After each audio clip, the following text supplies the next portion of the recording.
the Metropolitan Nashville and Davidson County Councils come to you live from the council chambers at the historic Metro Courthouse. It's a public affairs presentation of the Metro Nashville Network. Good evening, everyone. I'm Pat Nolan, your announcer for this program. Tonight, the 15th Metropolitan Council holds its 83rd business meeting of a four-year term. This is the fourth council meeting of 2023. Tonight's council agenda is just over 41 pages long, containing 102 items. That includes a regular public comment period and an additional public comment period tonight for those who have signed up to briefly, within a 2-minute period, give their thoughts and ideas and comments on the upcoming Metro operating budget to be considered by the council this spring and summer. Vice Mayor Jim Schulman is allocating up to 2 hours for this comment period if needed. About 30+ people have signed up, so probably won't need the whole 2 hours, but we'll use at least half of it. Council will also consider 4 resolutions on public hearing tonight, 25 regular resolutions, 9 bills on first reading, 19 second reading measures, and 44 ordinances on third and final reading. Council will also consider 6 appointments or reappointments by Mayor John Cooper to 3 Metro boards and commissions. Those includes 3 appointments to the Agricultural Extension Board, 2 reappointments to the Metro Emergency Communication District Board, and an appointment to the Transportation Licensing Board. All those confirmed will serve multi-year terms as unpaid volunteers. Among resolutions, the one with the highest profile tonight is RS 2023-1978. It is Mayor Cooper's $480+ million capital spending plan with a focus on building and renovating several schools, public safety projects including a new juvenile justice center and a new campus for the juvenile justice center, and also a new fire department headquarters. By rule, the council deferred this matter at its last meeting for further study. Already at-large member Bob Mendez says the council should cut out the $5 million in funding to begin planning for various projects on the East Bank where the new Titans Roof Stadium will be. Mendez, who opposes the stadium project, says it's premature to approve those funds before the stadium itself is approved. Council members Sean Parker and Emily Benedict have similar resolutions to cut out some of the East Bank funds, although Parker's amendment says money that's not directly related to under his amendment, not directly related to building the stadium would still be allowed to go forward. Council Lady Benedict is offering an amendment to delete $1 million for planning for the PTA gun range and delete a $4 million for a barn for the Metro Police Mounted Patrol. Councilmember Benedict also wants to add almost $29 million to the plan for funds for a new branch library in Inglewood. 3 other financial resolutions are on the agenda after being deferred at the last meeting. One is RS 2023-1979. It would deauthorize over $2.4 million in general obligation bonds because the projects they funded came in under budget. Under RS 2023-1980, it would approve a supplemental appropriation in the amount of almost $89 million to various city agencies. These are routine carryovers of funds from one fiscal year to the other. Finally, RS 2023-1981 appropriates almost $16.8 million from the city's 4% equipment and repair fund for 19 different city departments to pay for approved projects. Under RS 2023-2015, the council would accept on behalf of the city's General Sessions Court a $300,000 grant from the state to provide mental health court program services to enable the establishment of an adult mental health court program and treatment services for nonviolent offenders. I don't know if this is related to the rough winter we've had on our roads, but RS 2023-2025 would approve an agreement with TDOT to repair existing pavement failures and resurfacing 0.66 miles of Old Hickory Boulevard from the bridge over I-40 to Bell Road. The total cost estimate is $717,600. 75% of that, or $583,200, will be funded by TDOT, and the 25%, or about $779,400, will be funded by NDOT, Nashville's Transportation Department. In the area of bike lanes, RS 2023-2029 would approve a 50-50 application to Bloomberg Philanthropies. The funds, $800,000 each from Metro and the state, would go for consultant and technical assistance, finding creative services to deliver safer, more comfortable bike lanes. The bike lanes would be located between 12th Avenue South and 14th Avenue South, connecting the Demumbry Hill Bikeway project. Again, this is an application for such a grant. Under under RS 2023-2033, the council would urge the Tennessee General Assembly to pass House Bill 304 and Senate Bill 200 to require that certain establishments that serve alcohol maintain at least 1 dose of Naxalon hydrochloride, a nasal spray, on its premises. This can help save lives in case of an overdose of drugs. Under memorializing resolutions tonight, the council will honor the life of beloved civic leader Abby Poster, recognize Phil and Dot Ponder on their 90th birthdays, and recognize Fisk University as being named HBCU of the Year at the Black Sports Business Symposium. On second reading, BL 2023-1690 would set up a permit program along with rules and regulations and fees for parklets and streeteries in Davidson County. A parklet is defined as a small gathering place occupying 2 parking stalls or a loading zone on a public street, treated in all respects as a public sidewalk, but facilities which are privately owned or maintained. A streetery is defined as up to 2 parking stalls or a loading zone, used either as an extension or a standalone sidewalk cafe, connected visually to and used by patrons patrons of the nearby restaurant or bar service at which all terms and conditions of a nearby restaurant or food service in terms of their permits and alcohol license still apply. Who knew? Just in case you were wondering what that bill was about tonight on the council's agenda. On third reading under BL 2022-1471, the council will again consider final approval of an ordinance that amends the definition of a dwelling unit and family under the city's zoning code. When this was passed on second reading a few meetings ago, you could tell the council had several concerns about it. There are several amendments being proposed tonight. Most seek to amend the number of unrelated people who can live in the same house. The bill would set that limit at 7. Amendments are before the council tonight that would change that down to 3, 4, or 5. The planning committee, we understand, has recommended that 5 be the number in terms of how many people can live in one house. Whatever happens to these amendments tonight, the bill itself will require 21 votes to pass. If you want to follow tonight's council meeting as it progresses, you can find the agenda and staff analysis online. Just go to the Metro Council portion of the Nashville.gov website, then on to the Legislative Information Center. We'll also be placing the bill numbers on the screen when they come up for consideration so you can follow along and keep up with where we are on the meeting agenda. Let's go now to Vice Mayor Jim Shulman. He'll be gathering tonight's meeting into order shortly.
Proceed ahead 3 times.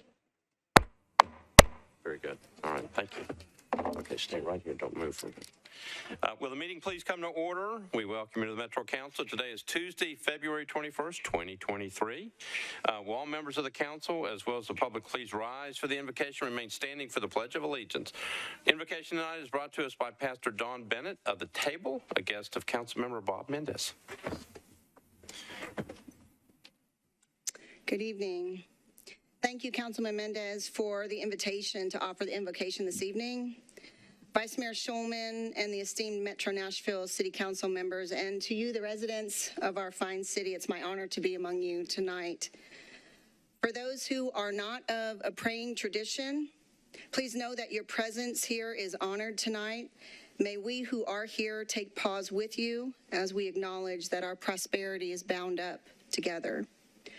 For those who are of a praying tradition, I invite you to join with me now.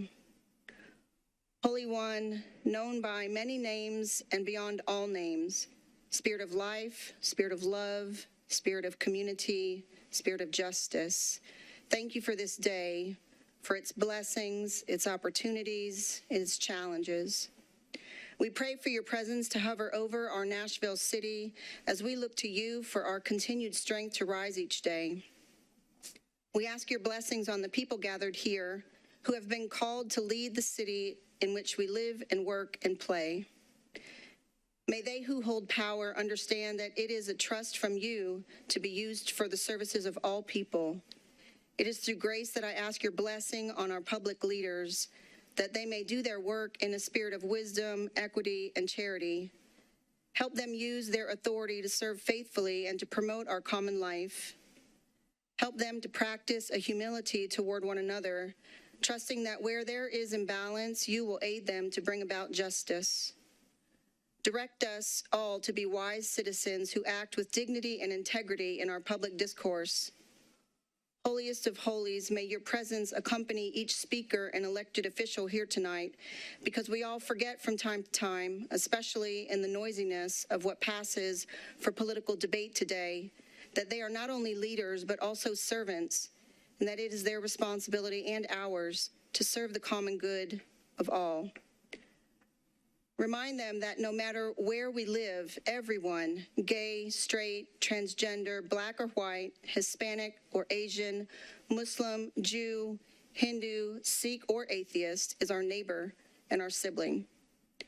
Throughout the ages, prophets have called the leaders of the people to respect and protect the least of those among us, our children, the elderly, the poor, those who are afflicted by food and housing insecurity, those who are ill in body, mind, and spirit, the strangers and immigrants in our midst, and those who live on the margins. We pray, therefore, that you grant our leaders and us the wisdom and the courage to know and to do what is right and good and true. May they and we speak when it is time to speak out, and listen patiently and receptively when it is time to listen. May they and we always be guided by the spirit of community, the spirit of justice, and by the spirit of love. This we pray in the name of all that we hold right and true and sacred. May it be so. Amen.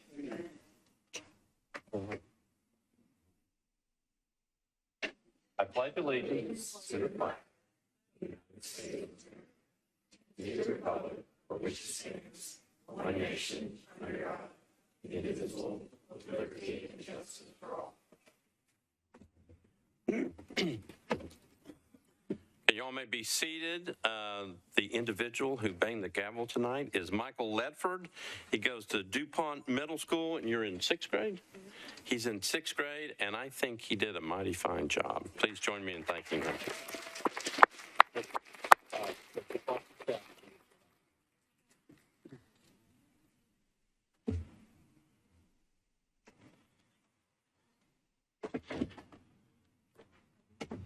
All right, without objection, we will suspend the calling of the roll and ask the clerk to record the names of those members present throughout the meeting. Is there a motion for adoption of the minutes of the meeting from February 7th, 2023? See a motion properly seconded. Without objection, the minutes of the meeting will stand approved as written. Mr. Clerk, any messages from the mayor? There are no messages from the mayor. All right. Okay, a couple things to note for tonight. First of all, we have former Mayor Bill Purcell and his class, his public advocacy class from Vanderbilt. I think they're way in the back. If you all don't mind standing up so we can recognize you. There you are.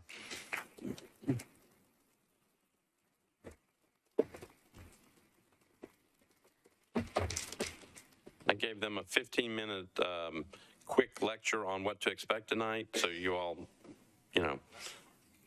bless their hearts. I like that. So you all follow the procedures that I told you all about before. All right. Just a couple things. One is to keep you updated on the proposed legislation pending before the state legislature regarding the size of this body. That bill, House Bill 48, Senate Bill 87, is in the House Finance Committee. On the House side, it was deferred today for 1 week, so it'll come up next Tuesday. The bill passed through the Senate, state, and local government today with one amendment on it, and will proceed to the Senate Finance, Ways and Means Committee also next week. All right. I think you'll probably hear more information from us this week, but that tells you kind of where the bills are. The other bills have not, some of the other bills that you may be interested in or have not been put on notice yet, so we're waiting for those. Our thoughts and prayers go out to the family of former President Jimmy Carter as he enters his last stage of life in hospice care at his home. The president, along with Mrs. Carter, were here a couple of years ago working on, and they've been here many times working on Habitat for Humanity homes. What a great person. Whether you liked him or not as president, he's just a really, really good person and has done some remarkable things in his life. He said, this is a quote from him, "I have one life and one chance to make it count for something.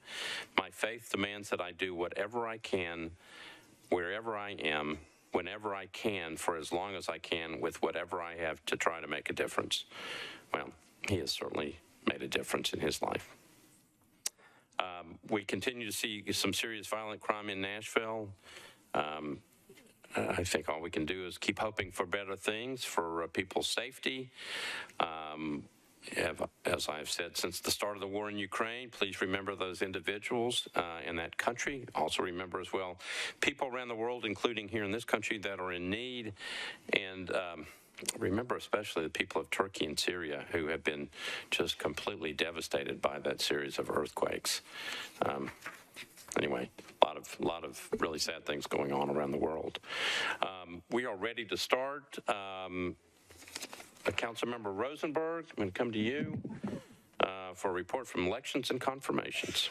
Thank you, Mr. President. We had the Agricultural Extension Board appointments of Mr. Jim Barnes for a term expiring on February 1st, 2026, Ms. Joan Clayton Davis for a term expiring on February 1st, 2026, and Mr. Reginald Marshall for a term expiring on August 31st, 2026. The Emergency Communication District Board reappointments of Ms. Cleo Duckworth and Mr. William H. Johnson Jr., each for a term expiring on February 4th, 2027.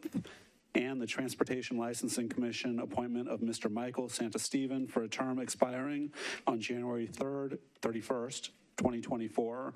We voted 4 in favor, none against on all of them, and I move for approval of all 6. All of them. Okay. So all of them got through? Yeah. Okay. Thank you. All right. So I've got a motion to approve all of these appointments and reappointments that are on elections and confirmations, properly seconded. Any discussion on the motion to approve? Not you. Not you, Lisa. Yeah. IT. Any discussion? Tells me who's picking the names. Okay. All right. Any discussion on the motion? Seeing none. All those in favor of the motion say aye. Opposed, no. You adopt. So if I can get these individuals to stand up and be recognized, just when I call your name, stands up. All right. Well, okay. Sit back down. Okay, I'm going to call you one at a time. If you'll stand up and remain standing, then we can recognize you. Mr. Jim Jigger Barnes for the Agriculture Extension Board. There he is. Joan Clayton Davis for the Agriculture Extension Board. Reginald Marshall for the Agricultural Extension Board. Cleo Duckworth for the Emergency Communications District Board. Mr. William H. Johnson Jr. for the Emergency Communications District Board. And Mr. Michael Santis-Steven for the Transportation Licensing Commission. There they are. Thank you all for being willing to serve. We appreciate your commitment to the city.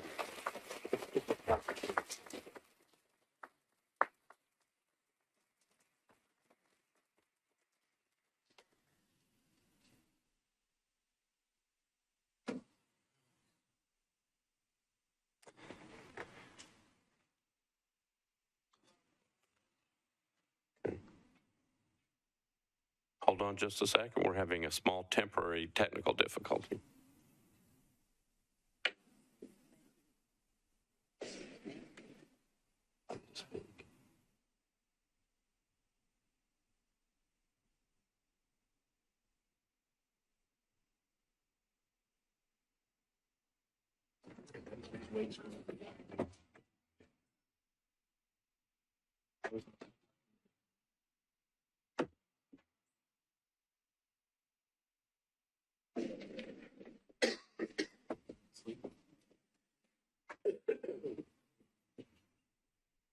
Got it. Thank you.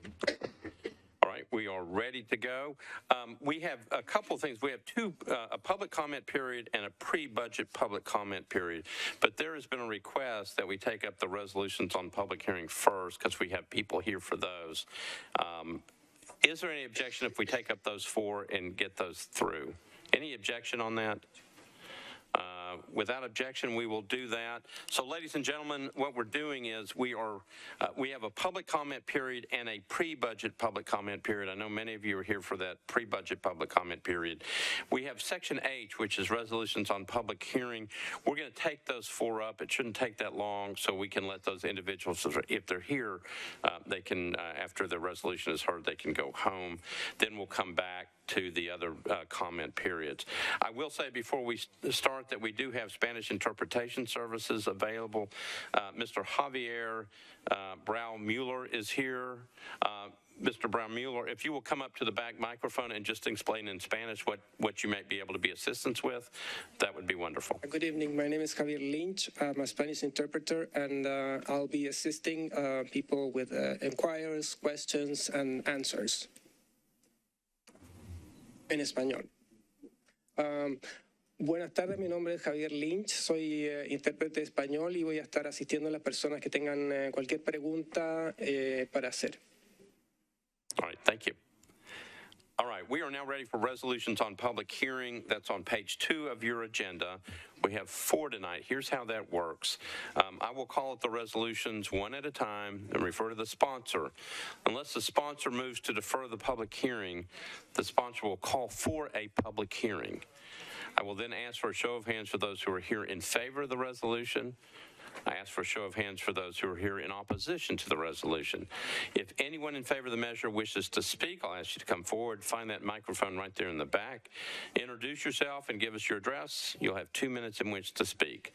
Then ask if anyone opposed wishes to speak. We'll do the exact same thing on that side. After that process, I will close the public hearing and refer back to the sponsor. All right, we are ready to move with the first measure. It is item number 1 on your agenda. It's RS 2023-2011 by Councilmember Cash. It's a resolution exempting Harts, located at 2701B 12th Avenue South, from the minimum distance requirements for obtaining a beer permit. Councilmember Cash, you are recognized on the first resolution. Request the opening of the public hearing. I think I've got a Government Operations Committee report first. Councilmember Benedict, you're recognized. Thank you, Vice Mayor. This passed committee 5 in favor, 0 against. All right, thank you, Councilmember Benedict. Councilmember Cash, going to open up the public hearing. A show of hands of those who are here in favor of this resolution. All right, thank you. A show of hands of those who are here in opposition to the resolution. Don't see anybody in opposition. Those in favor wish to speak? Nope, you good? All right, declare the public hearing closed. Councilmember Cash, you're recognized. Move approval. Got a motion to approve RS 2023-2011, properly seconded. Any discussion? Seeing none, all those in favor of the resolution say aye. Opposed, no. You adopt. We're on item number 2, RS 2023-2012, by Councilmember O'Connell, resolution exempting Frankie J's located at 1314 6th Avenue North from the minimum distance requirements for obtaining a beer permit. Councilmember O'Connell, you're recognized. Thank you, Mr. President. I want to make sure we get the procedure right here. I know we have a committee report, but I've also got a late filed amendment, so just let me know the order in which I might need to suspend the rules here. Let's get the committee report first. Go ahead and if you want to go ahead and have the public hearing after and then do the amendments, that would be good. Sure. All right. Committee reports. Councilmember Benedict, you recognize government operations. Thank you, Vice Mayor. The committee passed this bill with the late filed amendment, 5 in favor, 0 against. Okay. Thank you. Councilmember O'Connell, you recognize. All right, thanks. Let's open the public hearing and we'll come back and do the amendments. Okay. Declare the public hearing. We're on RS 2023-2012. Show of hands of those who are here in favor of the resolution. All right. Thank you. Show of hands of those who are here in opposition to the resolution. I see just some hands in favor. Anybody in opposition that I missed? All right, those in favor wish to speak? Nope. Declare the public hearing closed. Councilmember O'Connell, you're on your resolution. Thank you, Mr. President. I've got a late filed amendment here. I'd like to suspend the rules to get attached to this resolution, please. Okay. So there's actually an amendment in the file, but there's a late filed. Correct. So you're just dealing with the late file. Yeah, just procedurally, I will not need the timely filed if we adopt the late file. All right. So Councilmember O'Connell has a late filed amendment that he would like to entertain on RS 2023-2012. Did it go to rules? Here comes Mr. Rules, Mr. Rosenberg himself. Councilmember Rosenberg. Thank you, Mr. President. We looked at it and did not have an issue with the late filed nature. All right. So Councilmember O'Connell is moving to suspend the rules to get a late filed amendment considered on this resolution tonight. Is there any objection to suspending the rules? No objection. Councilmember O'Connell, the rules are suspended. You're on your late filed amendment. Thank you, Mr. President. I'd like to move the late filed amendment with a brief comment. All right. So the motion is to approve, properly seconded. You're on your late filed amendment. Thank you, Mr. President. In this one, we had the timely filed one actually was the initial expression of this, and this is really just late filed for clarity that was requested between the community and the applicant. There was a really productive community conversation around this, and we've got 2 applications tonight from the same neighborhood. This one is in a particularly sensitive area, and I think the updated recitals in the late filed amendment express the good faith of the applicant and adequately express the concerns of the community, and really glad to have gotten to this good faith effort here. And you can see with this effort that there is no opposition coming from the neighborhood after that. So would like to encourage colleagues to support the late filed amendment. Thank you. All right. Thank you, Councilmember O'Connell. The motion is to approve what we call the late filed amendment. It was properly seconded. Is there any discussion on the amendment? Seeing none, we're ready to vote. All those in favor of the amendment to RS 2023-2012 say aye. Opposed, no. Amendments on. You're on your resolution as amended. Thank you, Mr. President. I'd like to move as amended. All right. So the motion is to approve RS 2023-2012 as amended for passage. Properly seconded. Any discussion on the resolution? Seeing none, ready to vote. All those in favor of RS 2023-2012 as amended for passage say aye. Aye. Opposed, no. You adopt. Thank you, Councilmember O'Connell. You got the next one, too. RS 2023-2013.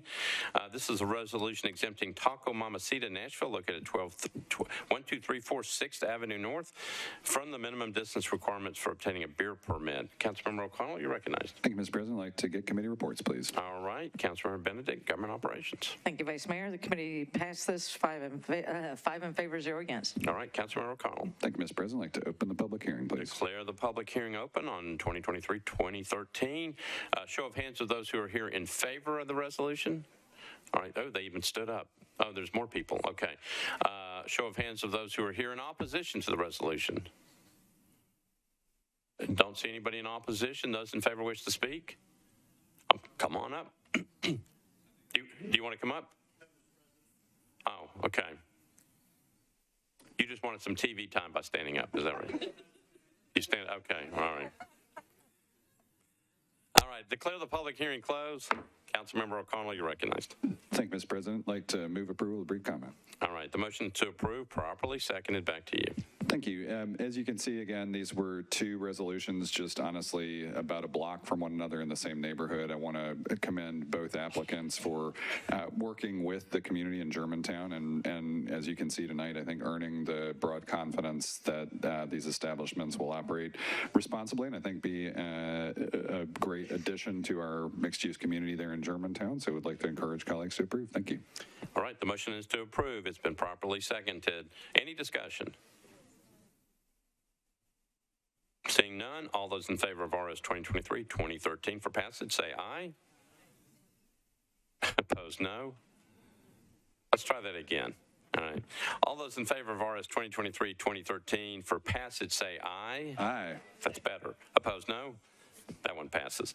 RS 2023-2014 by Councilmember Sepulveda, resolution exempting Uptown Fresh Market located at 3901 Apache Trail from the minimum distance requirements for obtaining a beer permit. Councilmember Sepulveda, you're recognized.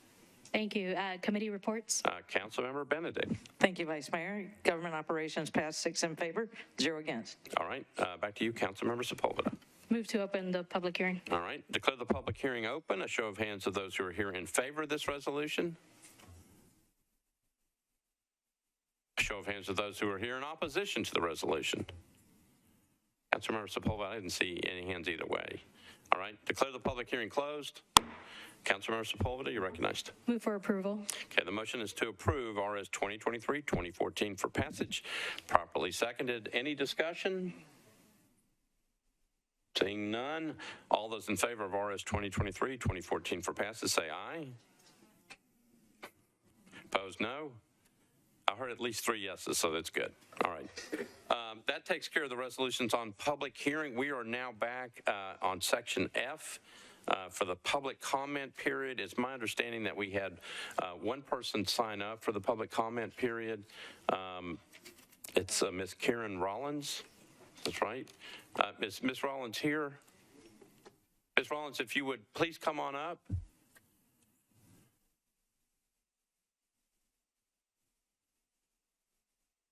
We have a public comment period the second meeting of every month, which would be the third Tuesdays of the month, and you're allowed to have 2 minutes to talk about matters related to the metropolitan government. Is this your husband? Yes. Okay. My husband. So I knew that you all had signed up. If you both want to talk, I'm willing to give you 4 minutes. All right? Okay, because I understand what you're going to talk about, and I know it's important to you. So you're recognized. Thank you. Good evening. First of all, I would like to say thank you to Vice Mayor Schulman and members of the Metro Council for giving us the opportunity to speak. My name is Karen Rollins, and I retired from Metro Water Service in June of 2014 with 40 years of service. When I retired, I had an option to keep my Blue Cross Blue Shield insurance, as I was not yet Medicare eligible. My husband had a liver transplant in May of 2020 and is still under Vanderbilt's care. As of right now, Vanderbilt is the only hospital who can monitor my husband's anti-rejection drugs. He needs 2 CT scans twice a year to check his liver, and every 2 months get blood drawn to check his tacrolimus levels. In June of 2022, I received a letter from Human Resources Department stating I would be switched from Blue Cross Blue Shield PPO to Humana Medicare Advantage Plan as of January the 1st, 23. In January of 2023, I was told by Vanderbilt that stating as of 4/1, we will no longer be in network with Humana, if this is not resolved. The mayor's office, the benefit board, human resources, Metro Council have said, let's just save money. Let's take it from Metro retirees. Everything I worked for many years has been taken away, not just for me, but for other retirees as well. We want it back, or something else Metro or Vanderbilt will accept. I would be willing to pay more to keep what I had, Blue Cross Blue Shield and Medicare. Some might say, why don't you just opt out on your Humana plan? But if you do, No one else would give you insurance because of your health problems. Not everyone needs Vanderbilt. I understand this, but many of us retirees that have special needs need Vanderbilt. Please give us another option or extension with Vanderbilt until this is resolved. Thank you. Anything? No, thank you. Okay. Well, thank you very much. Thank you for being here, Mr. and Mrs. Rollins. I will say one thing. My name is Jerry Rollins, and You may want to speak a little closer to the microphone. name is Jerry Rollins, and I did send each one of you council members a letter for the ones I had received letters from stating why they needed their Vanderbilt doctors and the hospital. So like my wife said, not everyone needs Vanderbilt. We totally understand that. And we don't want to see anyone lose their Humana. They're satisfied with it. We just wanted an option, a choice. And we felt like that we were not given that choice, that the mayor decided to just put everybody, lump them all into one category and say one size fits all. And that's not the way it works. So, I mean, that's all I have to say. Thank you for your time and your understanding. Thank you. Thank you both for being here. Thank you for having us.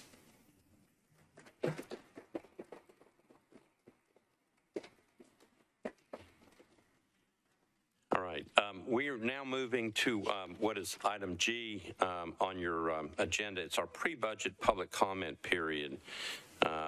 It's the time dedicated to allow the council to hear general comments on public requests for the operating budget or the capital improvements budget. This was a process set up, was actually set up last year by Councilmember Berkeley Allen when she was chair of the Budget Committee, and Councilmember Kevin Roten has followed suit. What this is a chance to have a public hearing on the budget before we get the budget. So we did it last year. We do have a budget hearing in June that's required by the charter. But I think the idea was that we ought to be listening to people well in advance of getting the budget so you can have a say in what's coming. And so this was started last year, and Councilmember Roten again has followed suit. And what this will be is people have signed up in advance to speak. We have about 20 individuals. If you would just give us your name, and I've got your address, and then you'll have 2 minutes in which to speak, and we will go through this list. The first person up, Mr. Kurland. Is Mr. Kurland here? Oh, it starts, oh. Good. I've got a list. Joe Engel is first. So, Mr. Engel, I was trying to figure out where Mr. Kurland was, but apparently he's not here. So, Mr. Engel, you are first. Go ahead and introduce yourself, where you're from, and we're happy that you're here. Thank you, Vice Mayor Schulman and members of council. I am with NOAA, and I'm in District 1, and we need your help. And why do we need your help? Let me give you a brief history. I'm sure most of you recall this when the mayor set up his policing commission. There were 2 items reported out of the mental health committee. One was to set up a mental health crisis response team that did not involve police. Another one did say, let's have a policeman. So out of that, the mayor's office chose to set up Partners in Care. But from the very beginning, we've been advocating this non-police to mental health response team, which is an EMT and a mental health crisis worker in a van based on the model in Eugene, Oregon. Statistics are clear. It's best practice throughout the country. Out of 124,000 calls, only 175 times where police needed to be summoned. These folks are trained. They have the van to do the work. So we came back to you last year, presenting it once again when we're now calling it HEALS, which is our model based on Eugene, Oregon's model.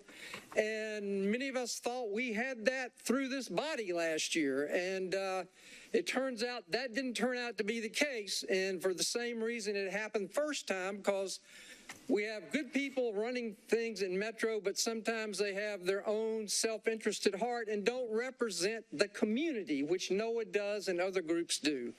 And in this second round of talks, we had advocated for other community groups to be brought in. They were not.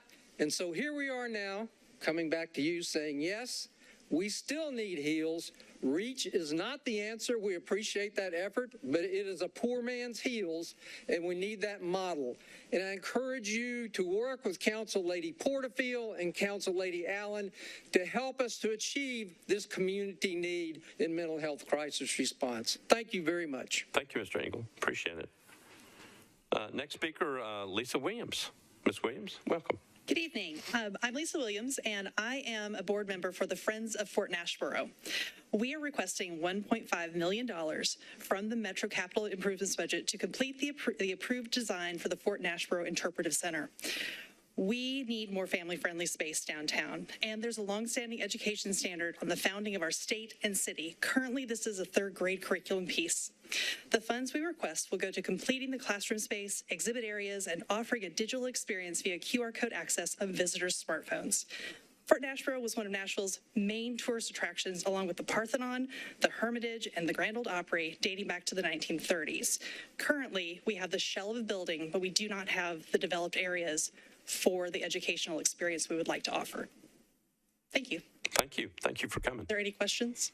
We may have some later. We'll send them to you. Okay. Thank you so much. We know how to find you. All right. Next speaker is Mr. Tom Surface. Good evening. My name is Tom Surface. I'm a voter from District 24, and I'm a member of Nashville Organized for Action and Hope, NOAA, part of their education task force. And I'm here tonight to advocate for a moral budget.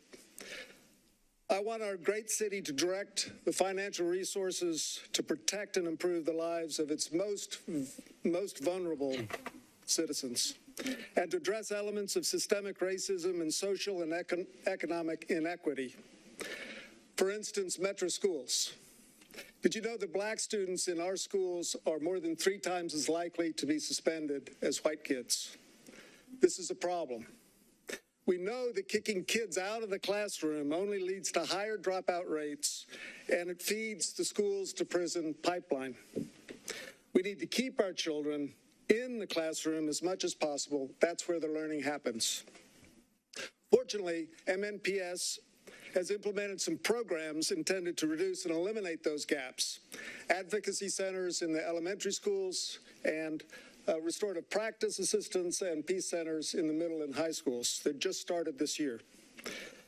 These programs have been shown to be effective in other school districts if they're implemented and funded properly. So the programs are currently being funded through the ESSER funding, so it's a one-time money.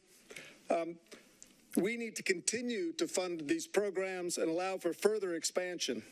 So we are asking, NOAA's asking for an additional $8.2 million for the Metro Schools budget to support this important initiative for our kids. We have a moral imperative to take care of our most vulnerable kids. They are the future of Nashville. Thank you. Thank you, Mr. Surface. Nick Cavan is the next. Good evening. My name is Nick Cavan, and I'm a resident in the Belmont Hillsborough Village in District 18, and I serve on NOAA's Affordable Housing Task Force. I'm here tonight to urge you to allocate $30 million to the Barnes Housing Trust Fund and as recommended by the Mayor's task force, and to fund additional staff for the Metro Housing Division. I've lived here in Nashville nearly my entire life and moved back to the city after graduating college in 2016. When I first moved here, most of my friends could afford to live in the center of the city. But as the years have gone by, my friends and I have been pushed further and further to the outskirts of the city, being literally marginalized in the city we call home. I've had friends, some of whom are teachers, servers, essential workers, Vanderbilt students, make the hard choice of leaving this area altogether because housing was simply too expensive. Friends have told me that they can't imagine having a child in this city because it's simply too expensive to live and have a family here. According to the 2022 U.S. Census Community Survey, over half of Nashville workers make less than $40,000, and that's $303,300 a month before taxes. And yet the median rent for a one-bedroom apartment in this city is $1,800. So that means more than half of their pre-tax earnings are going simply so that they can be in the city. I don't want to live in a city where we deprive our young people, such as myself, the opportunity to live here and to have a family. It's not a community I can be proud to be a part of. Despite the bleak reality before us, however, we do have the opportunity to turn this around. In the 2022 spring round of funding, the Barnes Fund gave $16 million in grants, which then resulted in over $200 million of affordable housing development. So for every $1 we gave to the Barnes Fund, they were able to find $11 to put towards affordable housing units. As you consider priorities for the next budget year, I'm urging you to help make Nashville a place for young people. Support the Barnes Housing Fund. Thank you. All right, thank you, Mr. Cavan. Next speaker is Amanda Jemerson Key. Ms. Key, welcome. Thank you. Well, as you know, my name is Amanda Key. Thank you for allowing me, as a Nashville resident, taxpayer, artist, and artist administrator, to give my feedback. Metro Artists has supported my artists by creating resources that combat the stigma of a starving artist to a thriving artist. Our city and the metropolitan area is growing tremendously, and we have to be intentional with the growth so that we don't displace hereditary artists as an accident of gentrification. We must invest the underrepresented artist base that feeds the entire ecosystem.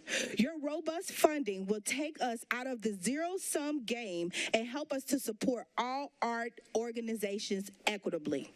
I was a part of the community-led grants editing process at Metro Arts, and they are on the right path in supporting both emerging and established organizations equitably. We need your funding to support and strengthen communities such as North and South Nashville and its arts communities that were cut off by the intentional building of highways and closed grocery stores that isolated thriving and vibrant Black communities. We need more capacity building grants to repair the historical disparities created intentionally and unintentionally in Nashville. Please fund Metro Arts so they can continue to the work of investing in the arts communities. Fund Metro Arts at 1% of the combined $3 billion budget. This is not ambitious. This is not a handout, but an investment in the vibrant arts as the soul of Music City continues to flourish. Thank you. Thank you, Ms. Key. Next speaker is Christine Hall. Ms. Hall? Thank you. Hello. I have lived in District 17 since 2002. Thank you, Representative Colby Sledge. Council member, I appreciate you. And I appreciate each of you giving us the time and chance to speak to our priorities for this fiscal year 2024 budget. Last fall, I participated also in the community-led grants editing process with Metro Arts, and I was so excited to be a part of the changes happening there toward equity. It is real work, it is walking the talk, and it is important.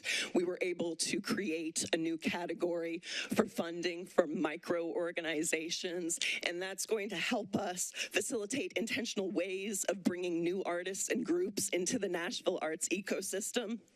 So as we continue to grow, we've got to recognize our roots and feed the roots. It's the biggest opportunity for growth. The artists here have given us our name, Music City, Athens of the South. We have worldwide renown on that basis, but more than that, it's the character that appeals to people, that draws people in and connects them to one another, right? It's our culture, and this is where we need to invest. Investing in the arts is always good business, but especially here in Nashville, where we need to live up to our name. It's critical that we reinvest in our roots to realize the benefits that these new and diverse artistic voices offer us. They have fresh perspectives, insights, and innovations. And I am asking here also that you please fund Metro Arts at 1% of the combined Metro and MNPS budget. That's $30 million. It means beautiful and real representation for what makes our life worth living, what makes the city truly thrive. Thank you so much.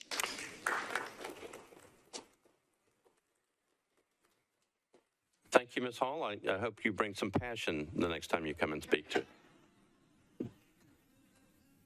Good evening. I'm not an artist, so I will not say that. Ms. Albert, you can speak and bring some passion to this. Thank you. Right. Okay. As the vice chair of NOAA, Nashville Organized for Action and Hope, we came tonight with people from all of our task forces. So we have task forces that work on affordable housing, criminal justice, education, and economic equity and jobs. And all these task forces together bring an intersection of really what is Nashville, and you hear that. We ask that you think about this as a moral budget. We know that a budget really is a moral document, that it says what we care about as a city. So you heard many of those from the other task forces. As also an employee of SEIU, Service Employees International Union, we want to bring to you our first proposal of what a living wage should look like for employees here in Metro. We're asking for a 5% cost of living increase for hourly employees.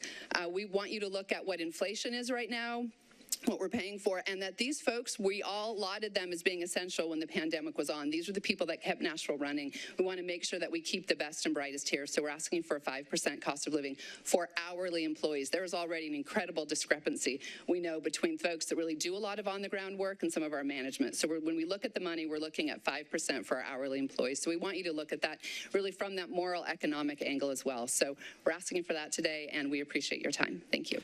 Thank you, Ms. Albert. Next speaker is Honey Harris, and I believe, did we just meet a relative of yours up here? Just That's my son. That's what I thought. That's my son, and I'm a proud resident of Old Hickory, the Old Hickory, and proud 20-plus year member and employee of MMPS. So, and I'm with SEIU, and as you know, my son gaveled in the meeting, and that's why I come every year to do what I do, because I have a 29-year-old, and now I have an 11-year-old. So I am very proud to stand before you and say I work for MMPS. I'm going to continue to work for MMPS as long as God gives me strength. With that being said, I do this for the children. I'm an hourly worker. I'm one of the people who need the 5%. We lost our custodians. They're still outsourced. We need to bring them home. We still have our custodians say they want to come home. Our schools need it. And as everybody sitting here knows, we have a third grade retention situation. That is another reason why I'm here. Because to move past this third grade retention situation, you need to have bodies. Not just warm bodies, you need to have capable, bright, smart bodies teaching our children in public schools. I understand some people can afford other options, but people who go to public school, majority of them is because they have to. And because they have to, that does not mean that they should be entitled to a warm body. They need someone who's passionate about teaching their children. And we need a living wage. Most people who are hourly workers make less than $40,000 a year. So you know they're bringing about $20,000 home to feed their MMPS students. And they're trying to choose between going to work and feeding their children. That's what we're coming down to. But they rise every day to do what they do to take care of our children who take care of our city. Thank you. Thank you. Next speaker is Davita Pryor. Okay. Good afternoon. My name is Davita McGee Pryor. I work for Nashville General Hospital. I've been there for 26 years. With the three of us, it's over 50 years of service. We're asking for continual funding to support Nashville General Hospital. Nashville General serves all of our community, the working class people, the elderly, and the homeless. Yes. Nashville General is special. We take the time to treat each patient as an individual, regardless of the color of their skin, their background, or the zip code. Yes. We don't just treat their illness.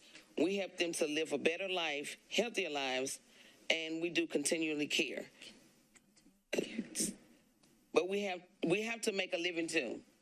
So I'm a little nervous, but it's all right. Take your time. And with the cost of living in Nashville rising and inflation high, it's important that all Metro employees, including Nashville General Hospital employees, get a meaningful cost of living increase. We're asking also for support of the new hospital campus in the North Nashville area to expand our services. Nashville General serves the community, and if we have to choose between a $2 billion stadium or a new hospital, we choose to support a new hospital. And we need capital funds now for Nashville General Hospital. Agreed. Not tomorrow, now. Yes. Thank you. Thank you. Thank you.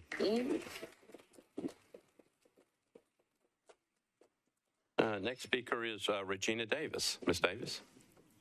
Good evening. I'm a member of NOAA's Affordable Housing Task Force.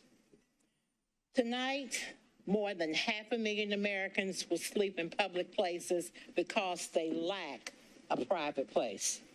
They bundle in crowded shelters or pitch tents on the highways or curl up in doorways of office towers. They are homeless, and they are falling apart. They struggle to stay healthy, to hold jobs, to preserve personal relationships, and to maintain a sense of hope. Nashville is known as one of the healthcare centers in this nation. Homelessness is a health care issue. The National Healthcare the Council on Homelessness tells us that people experiencing homelessness have an average life expectancy as low as 41 years and are 3 to 4 times more likely to die prematurely than their housed counterparts. Recent data estimates that there are over 20,000 people experiencing homelessness in Nashville. 8,000 of them are children, some in our metro school system. Studies focused on high users of emergency rooms, hospital services, medical detox areas have found significant cost savings in providing permanent supportive housing for these individuals. In Nashville, housing plus intensive management case costs are estimated at $12,000 per person per year. So if we begin to tackle at least 4,407 of the many faces of homelessness and multiply that by the 12,000 per person, we get a budget ask of $52,884,000 to make a viable approach to tackling homelessness. So now is the time to move toward stop talking or stop, we've done enough study. Now is the time to move toward doing. Good measure pressed down, shaken together, running over, will put in your lap. For the measure you use will be measured back to you. Thank you, Ms. Davis. Our next speaker is Stephanie Silverman. Hello. Thank you for your time and consideration tonight and for this opportunity to talk in a pre-budget context. My name is Stephanie Silverman. My job is as Executive Director of the Belcourt Theater. I live in Councilperson Henderson's district, District 34, and work in Councilperson Cash's district, District 18. I'm here to talk Metro Arts, who have been a key supporter of the Belcourt through our many years of critical growth. As grateful as I am for every dollar of Metro Arts funding we've received, I am concerned that the Metro Arts budget has been flat, essentially, since 2000. Adjusting for inflation alone, that $2 million budget from 2000 should now be about $3.475 million in 2023, and that's without acknowledging the extraordinary growth that has gone on in the arts and culture organizations in Nashville and in the artist community of individual artists alone. The Metro Arts budget in 2023 was $2.4 million with an additional $500,000 as a one-time pandemic relief gift. Very grateful for that. And this moment right now is a very unique moment in time with council's collective power and this current council having the opportunity to really lead a profound artistic legacy. While our arts organizations do serve tourists, we really are deeply embedded in every neighborhood in Nashville, in our venues, in schools, in community centers, in spaces large and small. Nashville's creative community is serving this city. We are uniquely positioned to continue to deal with the aftermath of the post-pandemic world, bringing physical, emotional, and mental health to our patrons and to this city. For example, Metro's Health in All Policies initiative outlines how only 20% of our health care is from our primary care physician and medications. The rest is from community support systems. We are a key part to that 80%, to those community support systems.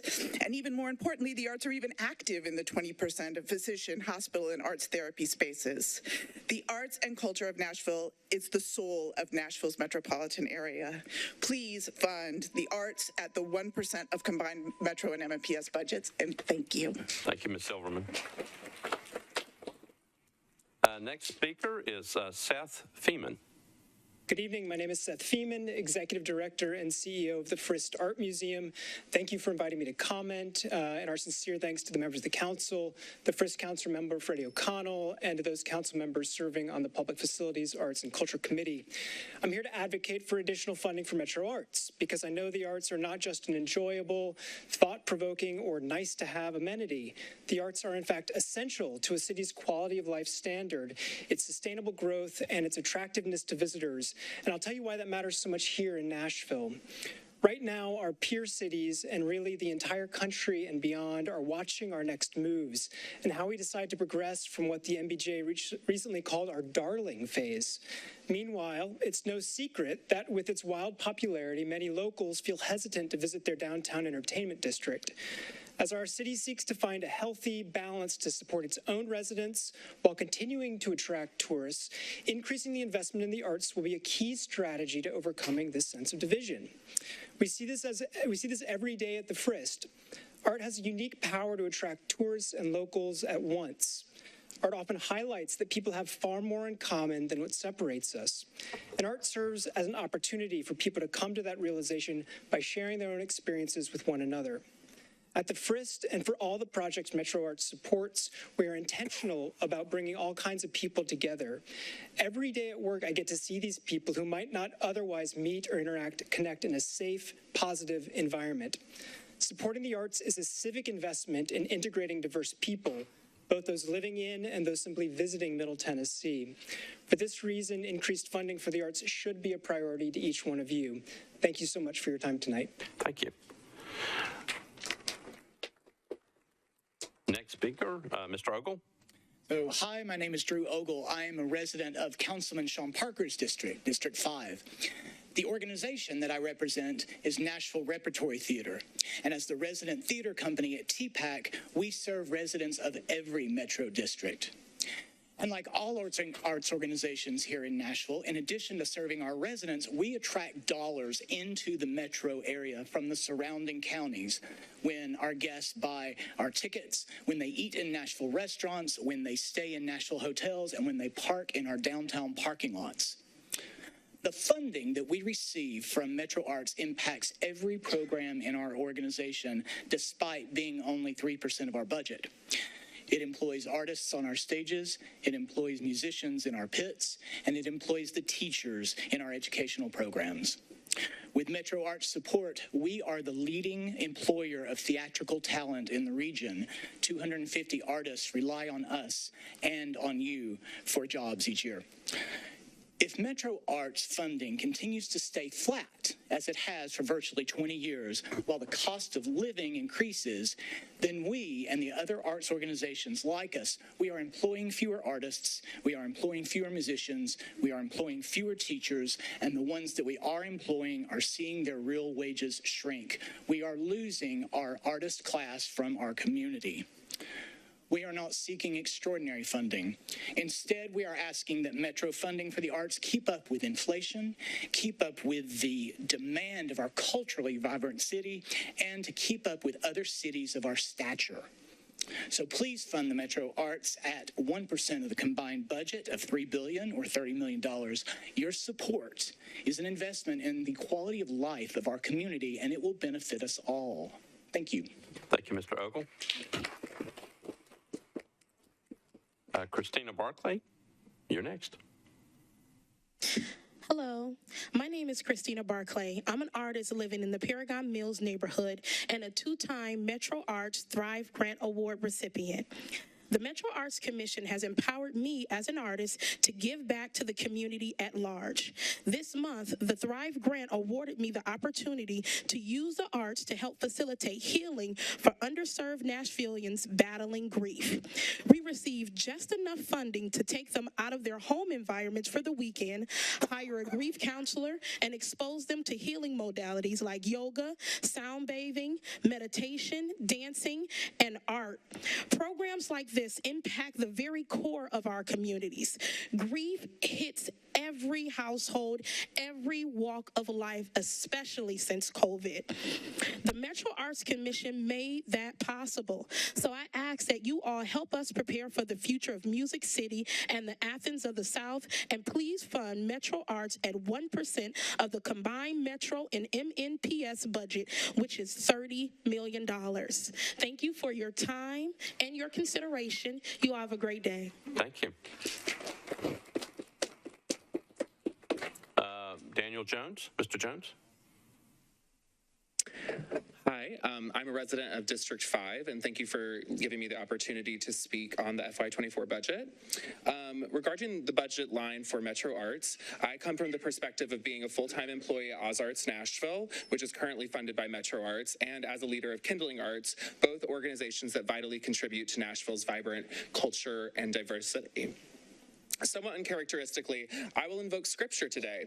Luke 16:10, whoever can be trusted with very little can also be trusted with much. This was a principle I was taught as a young person growing up in the church in East Tennessee, and this pearl of wisdom holds great relevance for the Nashville arts scene today. Local artists and arts organizations have worked for decades under very limited means. In fact, the Metro budget has tripled since 2000, but there has been no increase for Metro Arts funding. For the past 23 years, artists have stretched and contorted and adapted as the city has grown and inflation has gone up and up. They have found new ways of working even without the resources to do so. But while extraordinary creations have emerged from innovative collaborations and outside-the-box thinking, some independent artists have still been forced to relocate to other cities or give up their artistic practice entirely due to the lack of opportunity and funding. Those of us who are committed to supporting local artists and arts organizations know the indelible value that the arts bring to the city. Lively arts experiences and beautiful neighborhoods are often what draw tourists and new citizens alike to Nashville. The possibilities for what artists could accomplish together with more fiscal resources are as grand as we allow them to be. So it's time that the city properly invests in the artists that make Nashville feel alive. I ask you to please consider how you can increase the budget for Metro Arts so they can offer more support to local artists and increased funding to our treasured local arts institutions, all of which contribute to Nashville's vibrancy and indeed to its soul. Please take this opportunity to increase the sliver of the pie from the city's budget that is devoted to the arts. Consider giving just 1% of the $3 billion to support Nashville artists. Thank you. Thank you, Mr. Jones. Next speaker is Will Schutz. Good evening. My name is Will Schutz, and I'm the Director of Marketing and PR for Nashville Opera. We're proud to be located in Sylvan Park in District 24, represented by Councilwoman Murphy. And as of last week, I'm a new resident of District 33, represented by Councilwoman Lee. Since 1981, Nashville Opera has been a thread of the tapestry that makes Music City. Our Winter 22 season, abbreviated as it was, brought in audience members from 33 states to our 3 different productions, which included the world premiere of Marcus Hummin, Nashville Songwriters' folk opera, Favorite Son. While we're extremely proud of that, most folks don't know that the majority of the work we do happens outside of a theater. Last year, our 2022 education tour reached nearly 21,000 students across Middle Tennessee. Over 1/3 of those lived in Davidson County. Our current education tour is slated to reach 25,434 students. Again, 1/3 of whom will live in Nashville and Davidson County. This all happens at zero cost to any of those students or their schools. Since 1995, when we started this tour, we've touched the lives of 621,000 young people across Middle Tennessee. We're a growing, thriving company in an ever-expanding city. And we know one thing: the best indicator of whether someone will become an artist or an arts patron is if they've had consistent varied, and deep engagement with the arts in their kindergarten through grade 5 years. For Music City to continue its rich tradition of the arts, we need to be investing in ways to make future artists grow. We pride ourselves with our partnerships at Fisk and TSU for our HBCU fellowship program, and we're proud of this community. We hope that Metro Council will fund Metro Arts at 1% of the combined Metro and MNPS budget. Thank you. Thank you.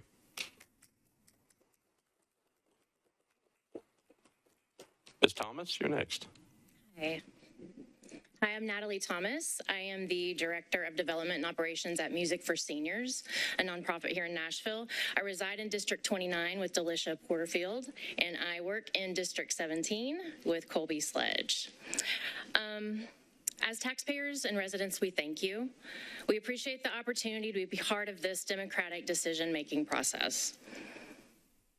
Metro Arts has contributed greatly for several years to the nonprofit that I work for. I've seen this and heard this firsthand even recently. The aging adult population and how the arts have helped it are immense. I've seen it in the residences, I've seen our musicians in their residences, and it works. As you know, the arts organizations were the first to be shut down during the pandemic and the last to be allowed to reopen because of a very valid crowd density concern. We are all reimagining a future where patrons can stream, but will also feel comfortable coming back into our venues and connecting and contributing in person. We believe in the power of the arts to reunite us after 3 intense years of isolation. Isolation is a biggie with the aging adult population. The power of the arts is crucial for this population. We need this to revive ourselves. Nashville has been named the 5th fastest growing city in the U.S. People are moving here because of a vibrant culture, diverse artists, and arts organizations, as we always have had, and because we are invested in supporting arts organizations equitably. Help us prepare for the future. We are Music City. We are the Athens of the South. Please fund Metro Arts at 1% of the combined Metro and MNPS budget. 1% equals $30 million, and that can revive us and the arts that we all need. Thank you. Thank you, Ms. Thomas. Mr. Alan Valentine. Hello. Good evening, ladies and gentlemen. I'm Alan Valentine, and I reside in Councilman Rosenberg's District 35. And for the past 25 years, I have had the privilege of serving as president and CEO of the Nashville Symphony, whose Schermerhorn Symphony Center is in District 19, Freddie O'Connell's district. So thank you for granting me this opportunity to say a few words on behalf of arts funding. Having been in my role at the Nashville Symphony for so many years has given me a long-term view of our city and our arts community. Our city, its budget, and its arts community have all grown dramatically over that quarter century, while the funding that our Metro government has provided for the arts has not.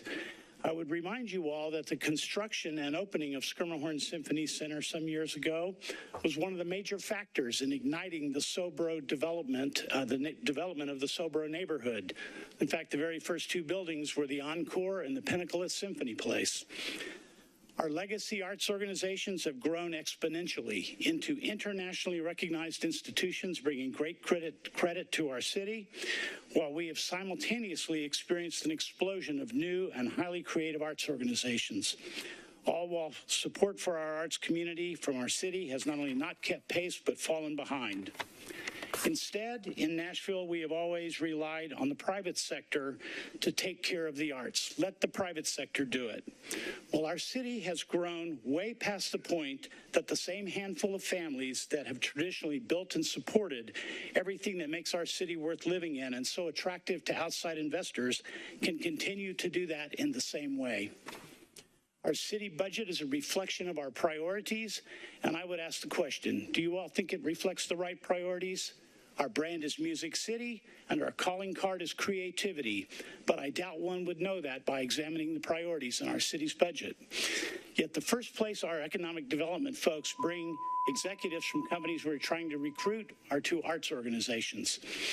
Our city budget is not a zero-sum game, And you all have a unique opportunity in this moment to create a lasting legacy for our citizens and our city. And I would urge you to also consider funding the Arts Commission at 1% of the budget and tying it to that so it grows into the future with the growth of our city. Thank you so much for all you do for our city. Thank you, Mr. Valentine. Austin Forsyth. Mr. Forsyth.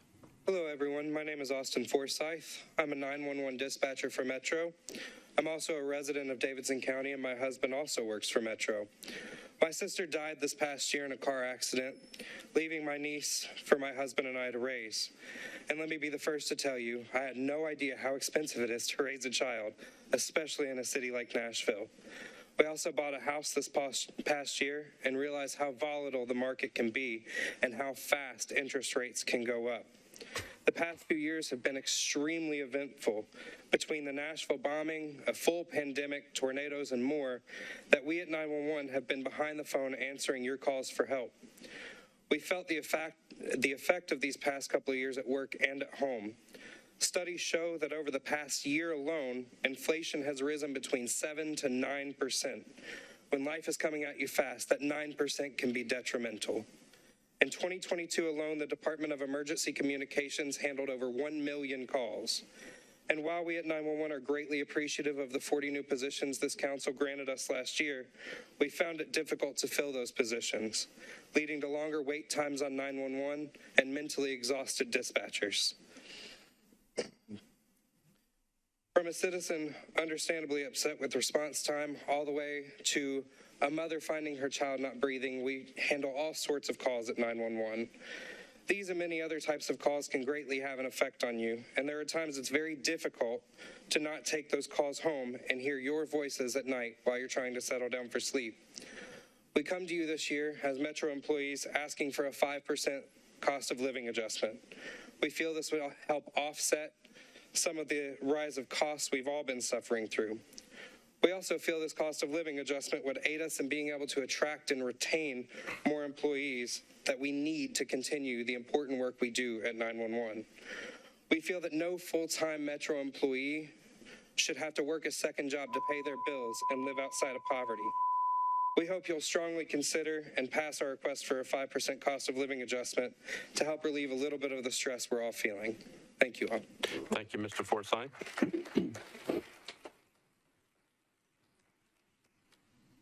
And our last speaker is Ashley Northington. Ms. Northington. Greetings. I am Ashley Northington. I live in District 31 at 9073 Ristville Drive in Cane Ridge, Tennessee.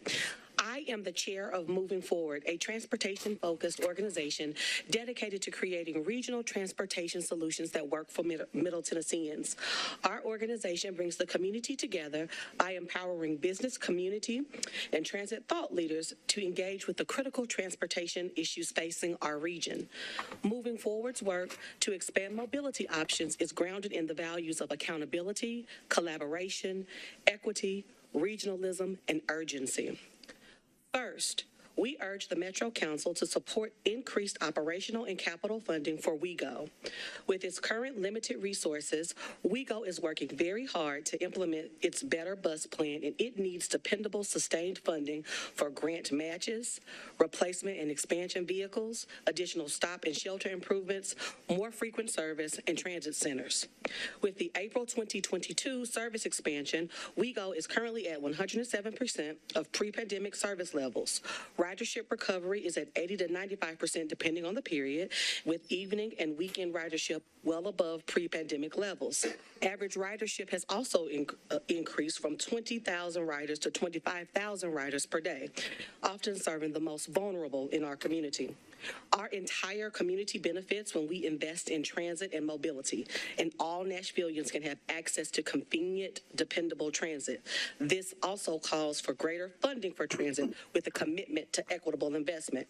Of course, many of you know Moving Forward is committed to dedicated funding, to securing dedicated funding for transit, and believes that that investment is crucial for our counties and our region's prosperity. To retain our quality of life and to ensure all residents have an equitable access to jobs, education, and our community's amenities, we must have dedicated funding for transit.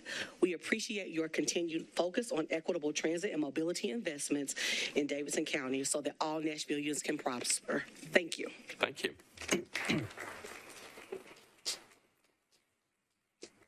All right, that completes the list of people that had signed up and confirmed. Did I miss anybody that had signed up that somehow didn't get checked in?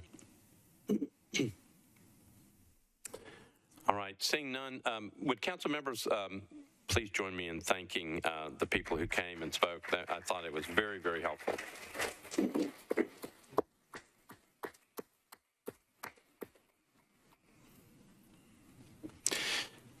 All right, and as we get to resolutions on consent and the resolutions, I did notice that our council member Kathleen Murphy has entered the chamber, and we're very glad that she's back.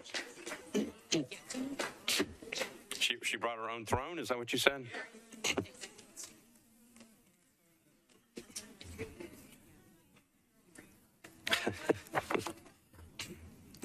All right, Kathleen, we're glad you're back, and we thought there might be music as you came in, but obviously. Okay, thank you. All right, we're on the consent resolution agenda. I'm going to read the bill numbers that are on consent. Tell me if anything needs to be bumped off. These are items on consent. Item number 6, RS 2023-1979 is on consent. RS 2023-1981 is on consent. RS 2023-2015 is on consent. 2016 is on consent. 2017 is on consent. 2018 is on consent. 2020 is on consent. 2021 on consent. 2022 is on consent. 2023 is on consent. 2024 is on consent. 2025 on consent. 2026 is on consent. 2027 is on consent. 2029 is on consent. 2030 is on consent. 2031 is on consent. 2032 is on consent. 2033 is on consent. 2034 is on consent. 2035 is on consent. And 2036 is on consent. Anything needs to be bumped off that consent calendar. Councilmember Allen. Thank you, Mr. Chair. 2032.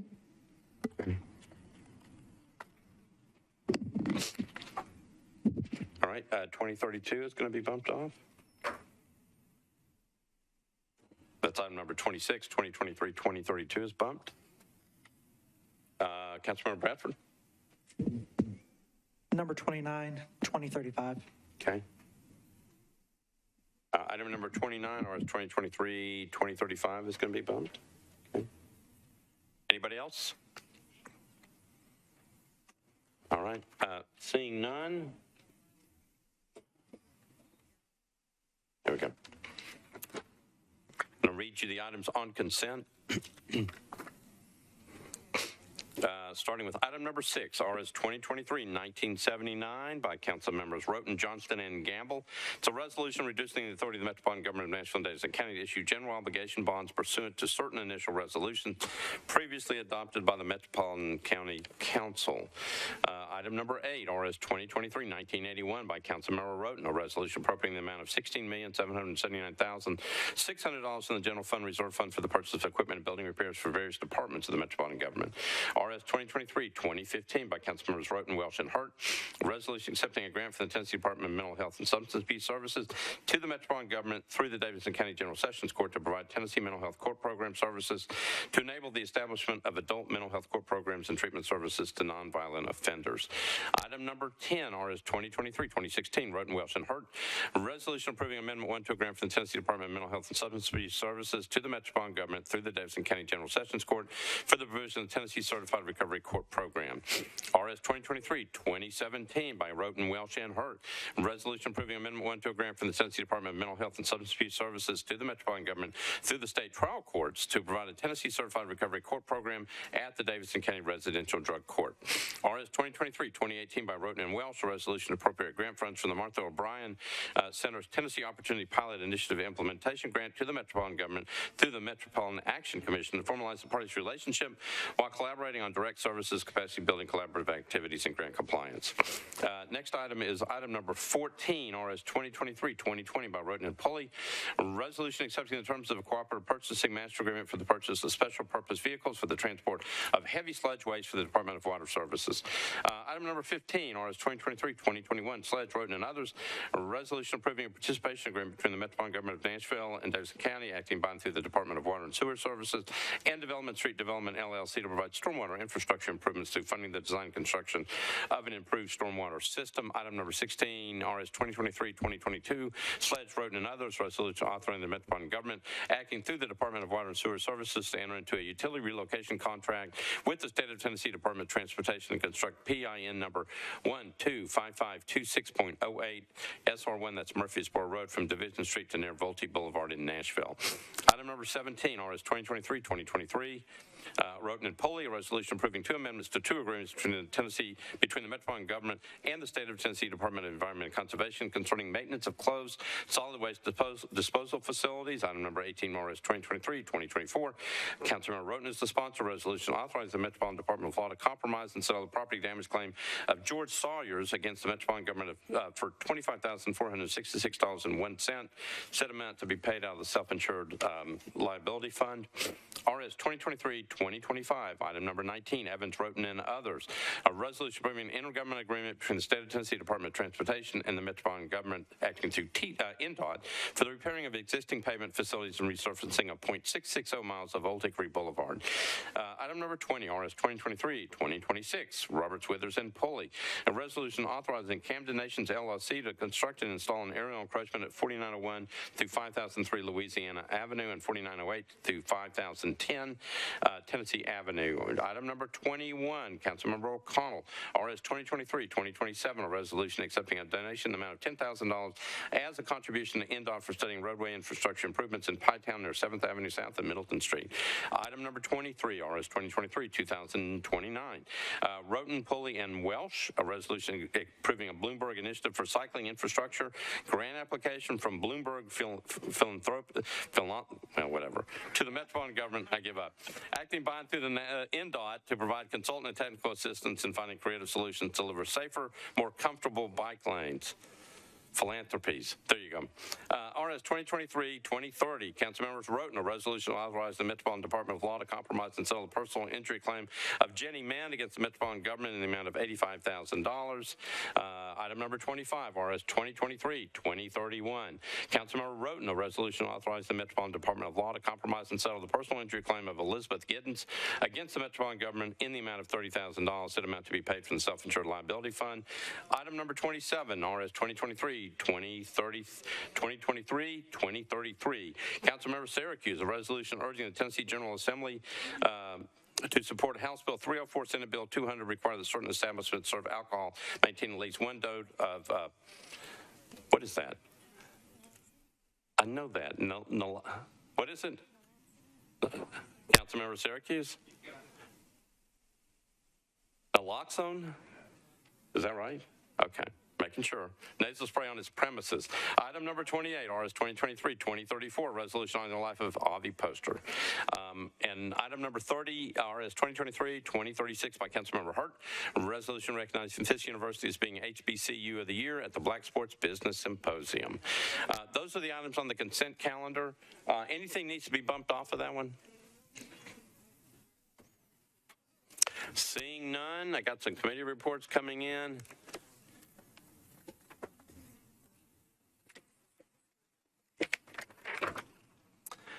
Budget and Finance, Councilmember Roten, you're recognized. Thank you, Mr. Vice Mayor. 2023, 1979, 1981, 2015, 2016, 2017, 18, 20, 21, 22, 23, 24, 25, 27, 28, 29, 30, and 31 For all approved, 15 in favor, 0 against. All right, thank you, Councilmember Roden. Councilmember Benedict, I think you've got one. Sorry. It's 2032. It was pulled. Oh, it was pulled. Okay. Okay, thank you. Councilmember Druffel, you got one? It would be 2018. Yeah, 5 in favor, 0 against. All right, thank you. Councilmember Withers, Planning and Zoning. Thank you, Mr. Vice Mayor. Planning and Zoning met and considered resolutions RS 2023, 2021, 2022, 2025, 2026. I think that's it for us on consent. Each of those we recommended 10 in favor, 0 against, 0 abstentions. Okay, thank you. Councilmember Rosenberg, rules. Thank you, Mr. President. We had 2033, 2034, 2035, 2036, and voted 4 in favor, none against on all of them. Okay, thank you. Councilmember Pulley, you got the last one. Thank you, Mr. Vice Mayor. Transportation and Infrastructure recommended approval of RS 2023, 2020 through 2023, 2025, and 2026, and 2029. 11 in favor, 0 against, and I move approval of the consent agenda. All right, Councilmember Pulley has moved approval of the consent resolution agenda. Properly seconded. Any discussion on that one? Seeing none, all those in favor of the resolution consent agenda say aye. Opposed, no. Resolution, consent agenda passes. All right, we're back now on resolutions that were not on the consent agenda. We are back on item number 5. It's on page 3 of my agenda. It's RS 2023-1978 by Council Members Roten and Gamble. It's an initial resolution determining the issuance of general obligation bonds to the Metropolitan Government of Nashville and Davidson County in an aggregate principal amount of not to exceed $478,540,000. Councilmember Roten, you're recognized. Thank you, Mr. Vice Mayor. This is the capital spending plan. I think we've all had time to digest this. We had a meeting several weeks ago, went over all of this, and all of y'all have had it in your mailboxes for quite a long time. We've got several amendments here to look at, and one substitute that I don't think will be taken up if the amendment passes, but we will see. So I guess with that, I would move approval of capital spending plan. All right, let me get your committee report first, and then I'll come back for your motion. Our committee approved the capital spending plan, 15 in favor, 0 against. We had 1 proposed late amendment. We had 4 in favor, 10 against, and 1 not voting. We had a proposed amendment by Councilmember Parker, 14 in favor, 0 against. All right. So it looks like you put 1 amendment on the Councilmember Parker's amendment was put on. The other amendment did not get approved. And that was approved 14-0, and then the whole thing as amended was approved 15-0. That is correct. All right, I got it. All right, Councilmember Roten has moved approval of RS 2023-1978 for passage, properly seconded. Let's go through. I've got a substitute resolution by Councilmember Mendez. Councilmember Mendez, you're recognized. I think we're doing Amendment 1 first. Okay. Amendment number 1, that is by Councilmember Parker. You're recognized. Thank you, Vice Mayor. Do I need to move this amendment? Yeah, go ahead and move the amendment. Right, I'll move Amendment 1. Okay. Councilmember Parker has moved amendment number 1 properly seconded. Back to you for an explanation of the amendment. Thank you, Vice Mayor. So my colleague to my left here, Councilmember Mendez, had brought up some concerns with a substitute in the last meeting. This was me kind of being proactive and responsive to those concerns. The $5 million that you see for the East Bank infrastructure, there's 2 Ds there after that, but it's a $5 million bucket that would go to support development efforts along the East Bank and around the East Bank. This funding will be utilized to cover a lot of different projects that are already partly underway. A couple of examples are the state-funded connections between Dickerson Pike and River North at the Grace Street and Cleveland Street. The state's largely funding those. We're going to have to sort of figure out how they terminate on the metro side outside of the connections themselves. That's one example of how some of this funding is going to be utilized. But I think there was a concern or a criticism that I think is valid in that, utilizing this money for a potential new football stadium is premature. That deal was not finalized. So what we did is I worked with the administration and with planning to sort of identify a list of things that this funding would and could be utilized for, as well as explicitly saying that these $5 million will not go toward the construction of the new proposed Titan Stadium. So essentially what we wanted to make sure of here is that we're not issuing general obligation bonds to support that particular project at this time. And so with that explanation, I'm happy to answer any questions, but I would urge my colleagues to support this amendment. Okay, so what I've got is this is amendment number 1 to RS 2023-1978. Councilmember Parker has moved that amendment, properly seconded. He just gave an explanation of it. Questions on the amendment? Councilmember O'Connell, you're recognized. Okay. And Councilmember Parker, your button's pushed. Well, that You've already, I know, I'm just kidding. Anybody else on the amendment? Seeing none, we're ready to vote. All those in favor of amendment number 1 to RS 2023-1978, say aye. Aye. Opposed, no. The amendment passes. We're back to Councilmember Roten. You're on your, well, let me go through we got 2 other amendments and we got substitute resolution. I'm not going to pursue All right, so substitute resolution is not going to proceed. Councilmember Benedict, you're recognized on amendment number 2 and 3. Thank you, Vice Mayor. So amendment number 3 was late filed, so I'd like to take that one first, if I may. All right, so Councilmember Benedict is, you're going to need to suspend the rules, correct? Yep. Did it go to the Rules Committee? It did. Councilmember Rosenberg, you're recognized. This is on a late filed amendment by Councilmember Benedict on the capital spending plan. Thank you, Mr. President. We had no issue with the late filed nature. All right, Councilmember Benedict, you're recognized. Thank you. I move to suspend the rules. Okay, so Councilmember Benedict is moving to suspend the rules to get a late filed amendment before us tonight. Is there objection to, there is objection. I've got a couple of hands up. I got several hands up. So we cannot, we can't take that one up.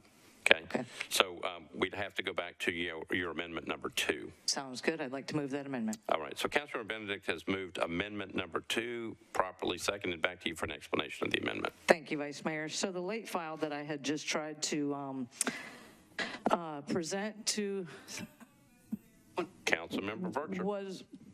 I got a point of order. Point of order. I think the chair got it. Yeah, I got it. That was not taken up in Budget and Finance today. Oh, this amendment? It was not taken up. She did not move it in Budget and Finance. Okay. She still moved it before. Yeah. It's my understanding it's timely filed. She can still move it. It just didn't get an opinion coming out. That wasn't my point of order. My point of order was we're on the amendment that was timely filed, not the one that we just objected to for suspension of the rules. Yeah, we are on amendment number 2, we did not suspend the rules, so we're not on the late filed amendment. Councilmember Benedict filed 2. We're on amendment number 2, which was timely filed. Right, and comments need to be on that amendment. Okay. That's right. Got it. Councilmember Benedict. Thank you, Vice Mayor. So this amendment funds the Inglewood Library capital, the plan in 2024. Gosh, let me regather my thoughts here, folks. So the Inglewood Library has been on the CIB for 10 years or more. It is something that my predecessor fought hard for. It's something that I have been talking with the administration about. And that when he's been in the community, the mayor has heard from the community that they want this new library. It is time for me to request this library. I put it in this amendment for the full amount that's in the CIB. I did try to present an amount that was $1.2 million that Okay, proceed ahead. So I tried to present a $1.2 million funding, and that's what people have on their desk, so speaks to this. But in a nutshell, the Inglewood Library is more than 50 years old. It's been postponed many times, and Dan Mills Elementary is within walking distance to the school. Lytton Middle School is within walking distance to the school. Both of those are having explosive growth, and this location is on the WeGo route with the second highest ridership in the city. The current location is where the new library will be built, and so this $28.9 million funding request is for the full new library that has been, again, postponed, been in the CIB. The CIB number is 97, to go and show how long this has been around, what we've been looking to do. It is in the library master plan for fiscal year 24, and so this is to get it started.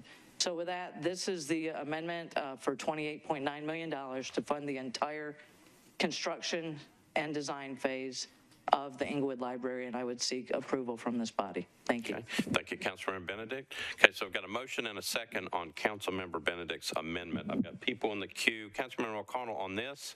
Okay. Councilmember Toombs on this. You're recognized. Thank you, Mr. Vice Mayor. I think that we all can empathize with the council member in seeking to get funding for our library. We all have projects that we have been waiting on and have worked diligently trying to get funded. I cannot support this amendment. It cuts the funding for the gun range planning and design. The current gun range is in my district. It is one of the source of many of the complaints I get from residents because it sounds like we're in a war zone as they're practicing shooting. And so I know that it is high on the list for my residents, particularly the ones that live around the gun range, and I'm one of those folks, to find some other location or to have an enclosed gun range. So I cannot support this amendment for such a high priority for my residents. Okay, thank you, council member. Can I withdraw? Yeah. Councilmember Benedict, you're recognized. Thank you, Vice Mayor. I'm going to withdraw. Okay, so the amendment's withdrawn. All right, so we are now back on, I think that takes care of all the amendments in the proposed substitute resolution. So we are now back on RS 2023-1978 as amended. It's got one amendment on it. Councilman Roten, you're recognized. Thank you, Mr. Vice Mayor. I think the capital spending plan, everybody's familiar with it. We've got new schools in it. We've got a new juvenile justice center being built with these funds. And we've also got a lot of money going to Department of Transportation for things throughout the city. So I think this is a good capital spending plan, and I would move again for approval. All right. Councilman Roten has moved for approval of RS 2023-1978 as amended for passage. Properly seconded. People in the queue. Councilmember O'Connell, you're recognized. Thank you, Mr. President. I'm just going to make a comment on this. I'm going to support the plan, and I didn't wind up offering an amendment, and just want to talk a little bit about why. It's been made clear to us that this is not an opportunity for both and, that anything that we would have done to add items to this capital spending plan would not have resulted in it being accepted by the finance director. And I just wanted to note, the last speaker we heard at our pre-budget public comment period spoke to the importance of transit. And over the past 3 years, we've allocated almost $1.5 billion in local capital. Yet for the last 2 capital spending plans, we've invested so little in transit that it doesn't even merit a mention in the releases promoting the overall investments. In this capital spending plan, we could have put another $1.5 million toward bus shelters and transit stop improvements. We could have put another $8.3 million toward replacement buses that I know WeGo is going to have to go source elsewhere. And unfortunately, this is yet another oversight. And meanwhile, to what I know Councilmember Benedict was looking for here, there are priorities that are not being adequately funded through the capital process. And I'm just rising to make that comment and that point. Overall, the investments that are in this capital spending plan are investments I support, and I didn't want to take away from any of those, but this is just highlighting the need to continue focusing on priorities for the city. Thank you. All right, thank you, council member. Anybody else? Anybody else? I don't have anybody else in the queue. All right, we are ready to vote. RS 2023-1978 as amended for passage.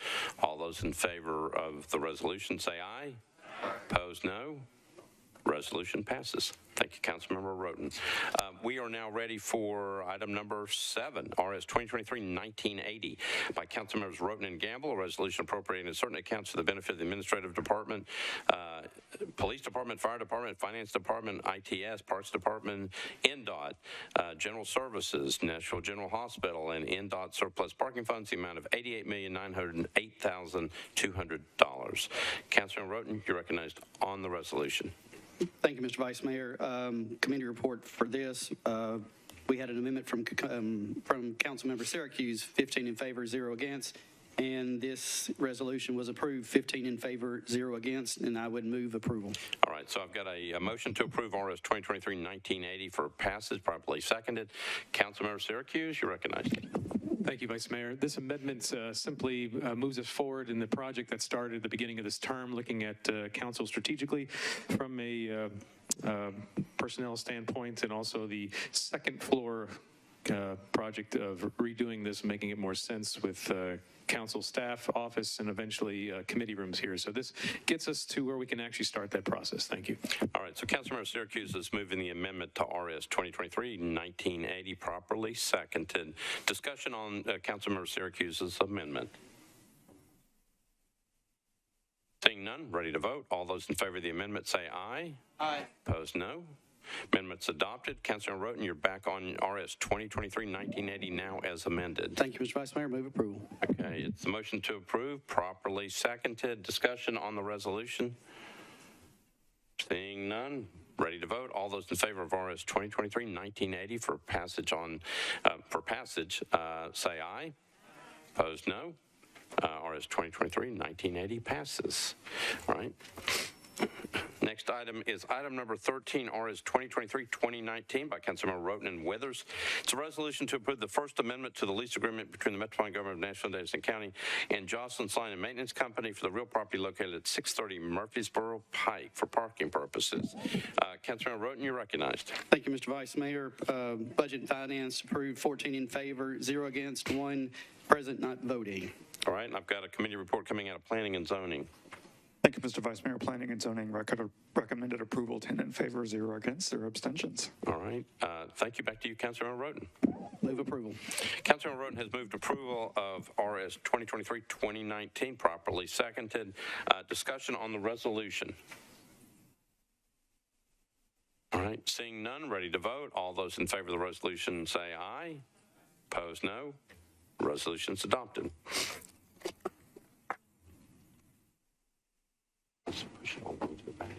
Okay.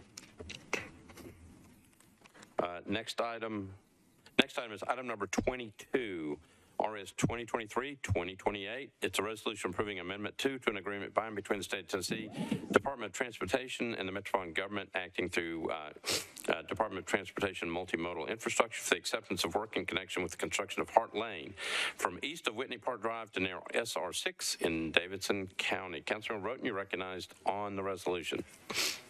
Thank you, Mr. Vice Mayor. This is Councilmember Syracuse's resolution, but I'm also on the bill, so I would move approval. As far as committee reports, we had an amendment by Councilmember Syracuse. It was approved, 15 in favor, 0 against, and the resolution was approved, 15 in favor, 0 against, and I would defer to Councilmember Syracuse for any comments. Let's get Planning and Zoning and Transportation in here. Planning and Zoning, Councilor Withers. Thank you, Mr. Vice Mayor. Planning and Zoning recommended approval, 10 in favor, 0 against, 0 abstentions. Councilmember Pulley. Big tall guy. There he is. He's coming over there. Tripping over Councilmember Murphy's yes. chair. Transportation Infrastructure recommended approval of RS 2023-2028, 11 in favor, 0 against. All right, thank you. Okay, so I'm going to go to Councilmember Syracuse or Councilmember Roten. Who wants that? You're recognized. Oh, sorry. Well, I'll hit the button maybe. Okay, there you go. Thank you, Vice Mayor. What am I looking at on the screen here? I'm not sure. I'm looking to find out where your name is on here, but I don't see it. Right. So this is a ordinance. So we're on second reading. No, this is a resolution. Okay. Yeah, Councilmember Roten referred it back to you. Are we on item 42? No, we're on 22. All right. Oh, this isn't. We think Councilmember Roten may have called on you inadvertently. My apologies. I was thinking this was the stormwater capacity fee. Did we jump over that one? This is not the stormwater capacity. Well, it's my apology. This is some type of agreement, an amendment to an agreement for dealing with construction of Hart Lane. That was on consent, so I'm sorry. I was confused by that. So this would be Budget and Finance approved, 15 in favor, 0 against. Move approval. Okay. We've already got the other committee reports. I think all you need to do is move approval, which you just did, properly seconded. I'm not even sure why it's not on consent.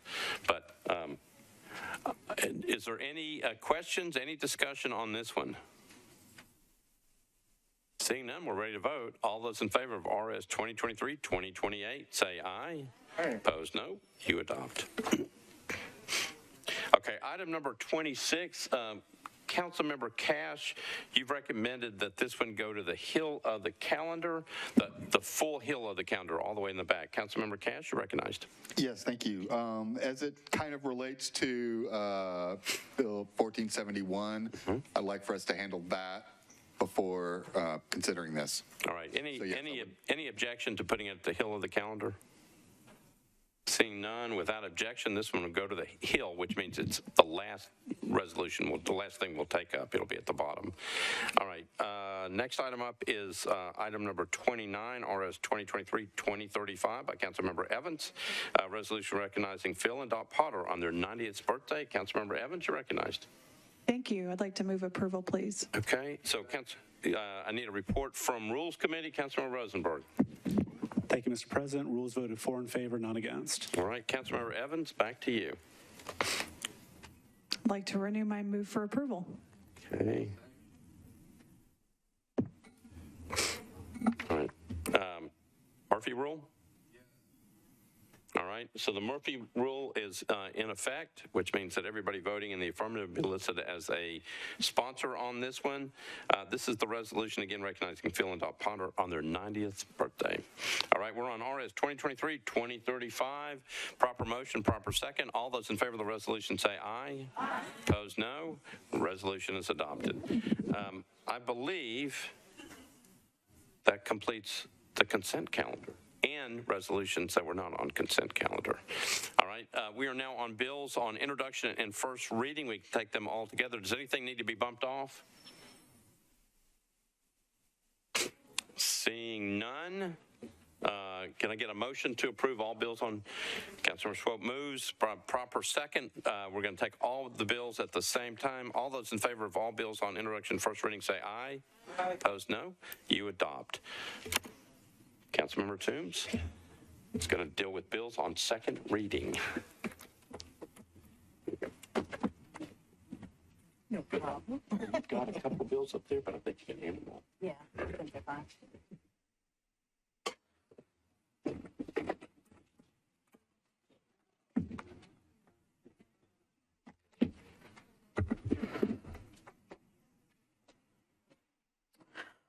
All right, I'm going to go through the items that are on second reading consent. If anything needs to be pulled off, let me know. Bill 2023-1689, 1692, 1693, 1694, 1695, 1696, 1697, 1698, 1699, 1700, 1701, 1702, 1703, 1704, 1705, 1706, and 1707. Is that everything except for the first one? All right, does anything need to come off of second reading consent? All right, I don't see any hands, so I'll read the captions.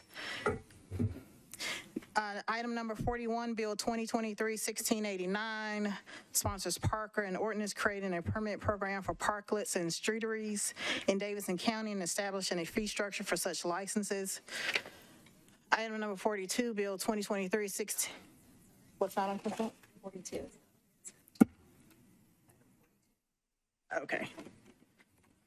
Item 43, Bill 2023-1692, Sponsors Withers and Pulley, an ordinance adopting the Geographic Information System Street and Alley Centerline Layer with the recordation of renaming, additions, and deletions of acceptances and abandonments as reflected on the Centerline Layer to date as the official street and alley acceptance and maintenance record for the Metropolitan Government of Nashville and Davidson County. Item number 44, Bill 2023-1693. Sponsors Cash, an ordinance providing the honorary street name designation of 1 Vanderbilt Way for the entirety of Kirkland Circle. Bill 2023-1694, an ordinance approving an agreement between the Metropolitan Government of Nashville and Davidson County, acting by and through the Metropolitan Nashville Police Department and Airbus Helicopters, Inc. for the lease of an MMPD helicopter to be used at the HAI Heli Expo 2023 show. Sponsors Roten and Syracuse. Item number 46, Bill 2023-1695, sponsors Toombs, Roden, Withers, and Pulley, an ordinance authorizing the granting of temporary construction easements to Piedmont Natural Gas Company, Inc. on certain property owned by the Metropolitan Government located at 0 Brookchurch Pike and 1354 Brookchurch Pike. Bill 2023-1696, an ordinance approving a contract between the Metropolitan Government of Nashville and Davidson County and PSI Water Technologies, Inc. to provide microchlor on-site hypochlorite generation system parts and services. Sponsors Roten and Pulley. Item number 48, Bill 2023-1697, sponsors O'Connell, Withers, and Pulley, an ordinance authorizing the Metropolitan Government of Nashville and Davidson County to abandon existing public utility easement for property located at 730 8th Avenue South.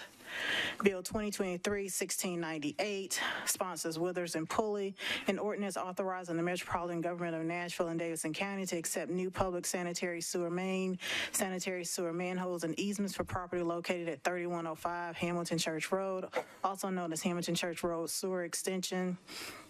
Bill 2023-1699, sponsors Withers and Pulley, an ordinance authorizing the Metropolitan Government of Nashville and Davidson County to accept new public water and sanitary sewer mains, fire hydrant assemblies, sanitary sewer manholes, and easements for property located at 3161 Hamilton Church Road, also known as Grinstead Townhomes.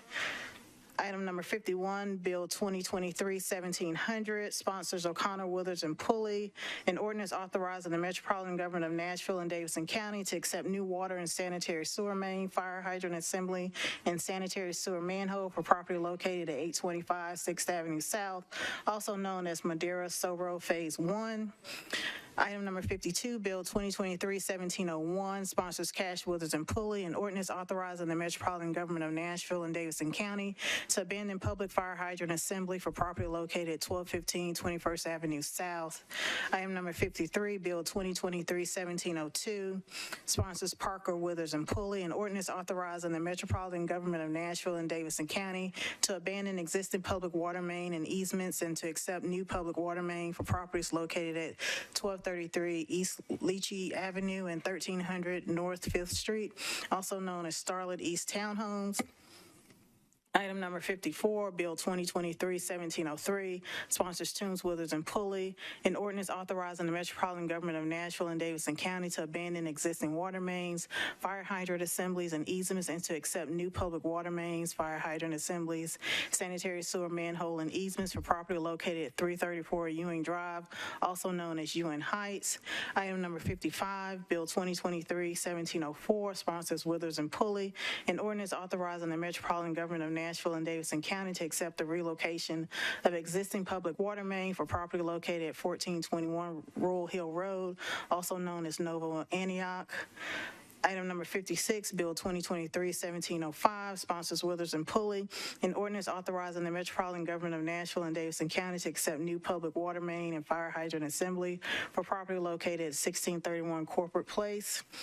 Item number 57, Bill 2023-1706, sponsors Gamble, Withers, and Pulley, an ordinance authorizing the Metropolitan Government of Nashville and Davidson County to accept new public water and sanitary sewer mains, fire hydrant assemblies, sanitary sewer manholes, and easements for property located at 3500 Brookchurch Pike, also known as Thornton Grove Phase 4. And item number 58, Bill 2023-1707, sponsors Sledge, Withers, and Pulley, an ordinance authorizing the Metropolitan Government of Nashville and Davidson County to accept new public sanitary sewer main and sanitary sewer manhole for property located at 600 Southgate Avenue. Does anything need to come off of consent? Councilwoman Swar. Thank you. Item 45, 1694, please.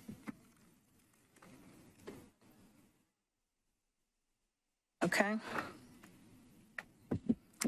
Does anything else need to come off of consent?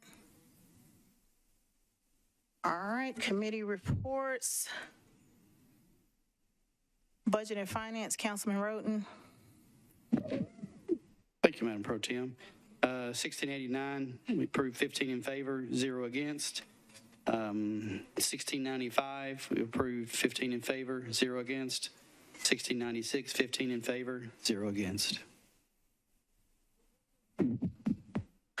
Planning and Zoning, Councilman Withers.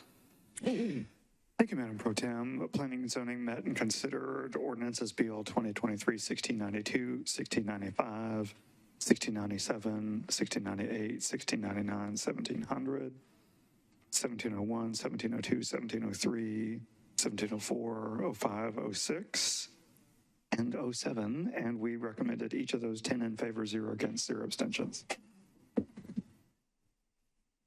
All right, Transportation and Infrastructure, Councilman Pulley. Thank you, Madam Pro Tem. Transportation Infrastructure recommended approval of BL 2023-1689, 1692 through 1693, and 1695 through 1707. 11 in favor, 0 against, and I move approval of the second reading consent agenda. All right, is there a second? It's been properly moved and seconded. All in favor, aye. Any opposed? Motion carries. So going back to the items that were not on consent, item number 40, Bill 2022-1449, sponsors O'Connell, Parker, Benedict, and others. An ordinance creating Chapter 2.153 of the Metropolitan Code of Laws, establishing a bicycle and pedestrian advisory commission. Okay. Councilman O'Connell, I'm hearing that it's an automatic deferral. That is what I have heard as well, Madam Chair. All right, and that's one meeting, right? Okay, automatic deferral for one meeting.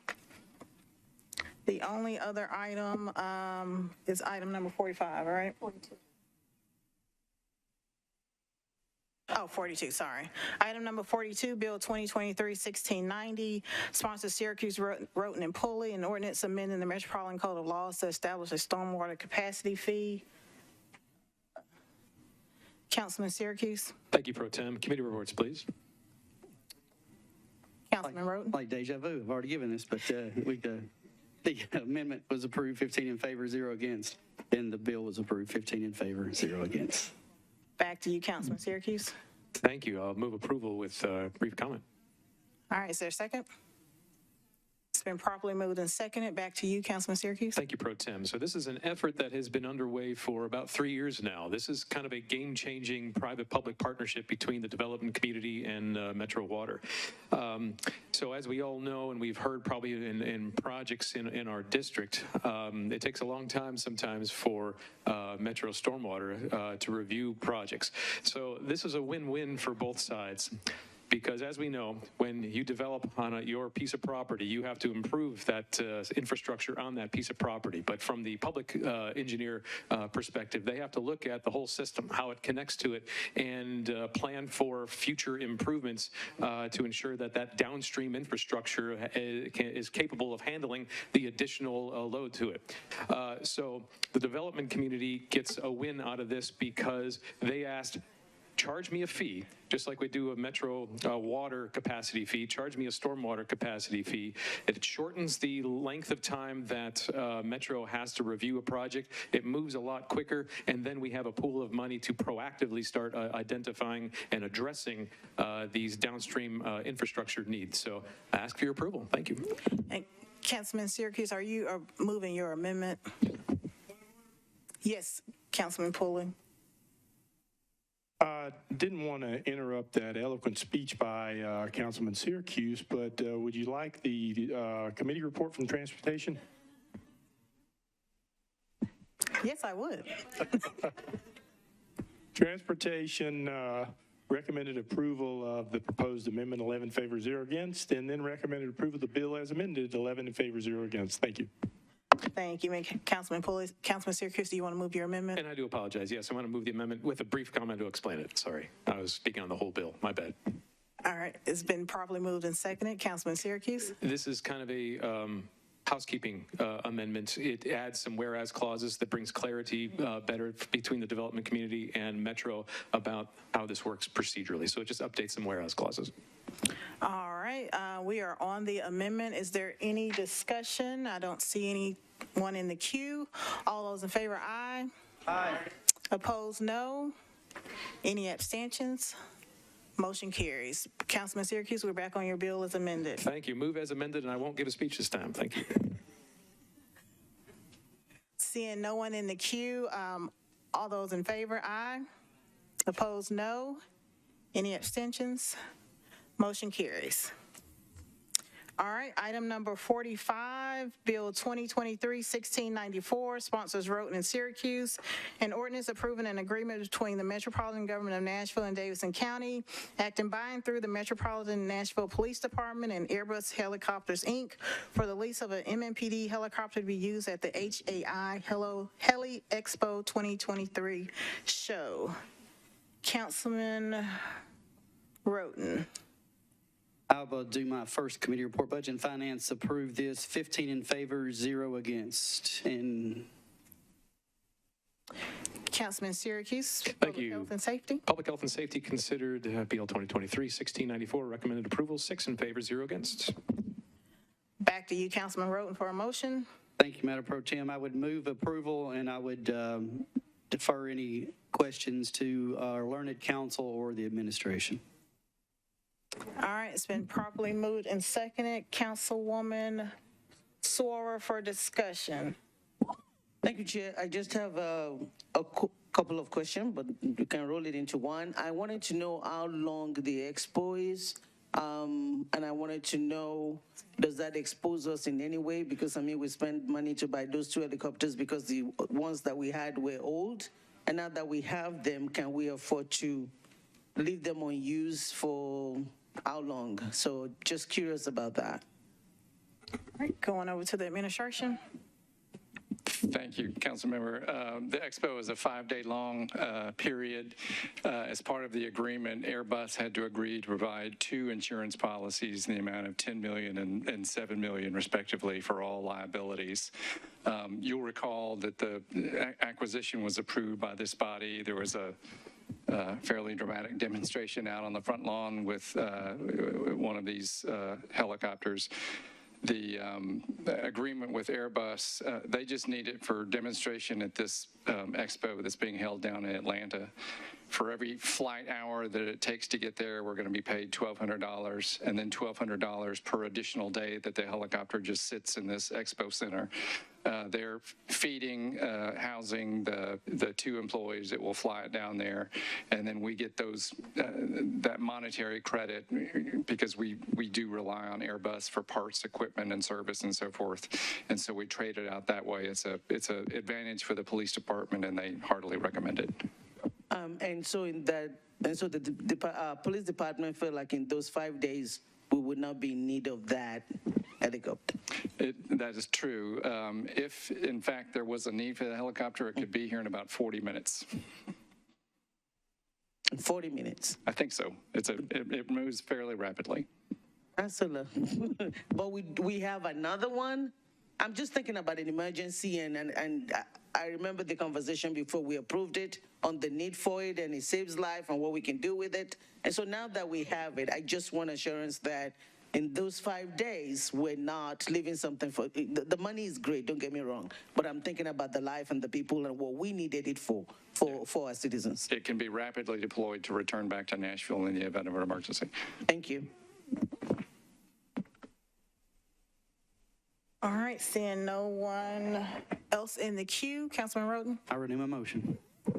All right, it's been properly moved and seconded. Seeing no further discussion, all those in favor, aye. Aye. Opposed, no. Any abstentions? Motion carries. And that completes our bills on second reading.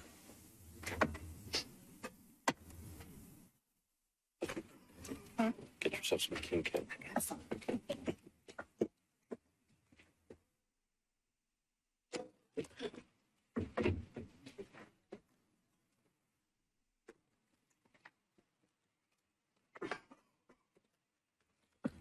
All right. All right, we are now on third reading. Bills on third reading. I'm on page 19 of my calendar. It starts with item number 59. I'm going to go through bills that are on consent. Item number 60 is the first one on consent. Item number Bill 2022-1481 is on consent. 1482 is on consent. 1508 is on consent. 1570 is on consent. That's item number 64. Let's see. Item number 66, 1609 is on consent. Item 68, 1628 is on consent. Item number 69, 1629 is on consent. Item number 73, BL 2022-1645 is on consent, and 1646 is on consent. 1649 is on consent.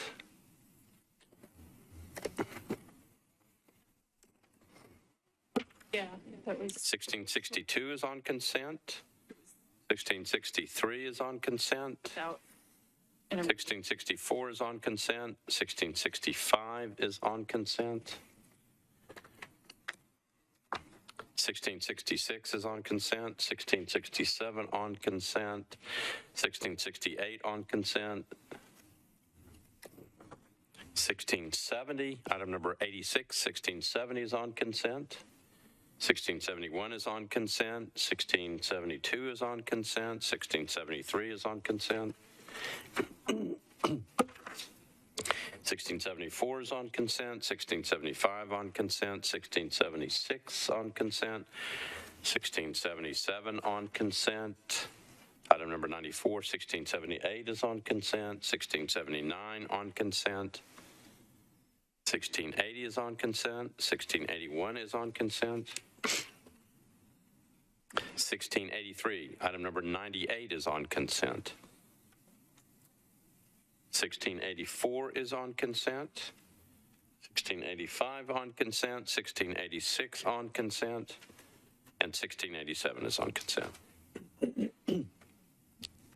Councilmember Johnston.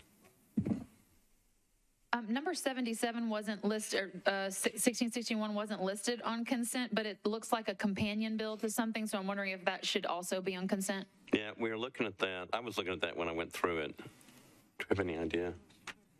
It's item number 77, Bill 2023-1661. It's a companion bill to 1600, which.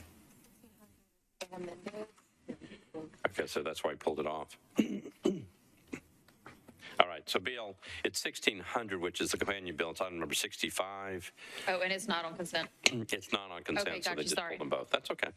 All right, anything else needs to be pulled off?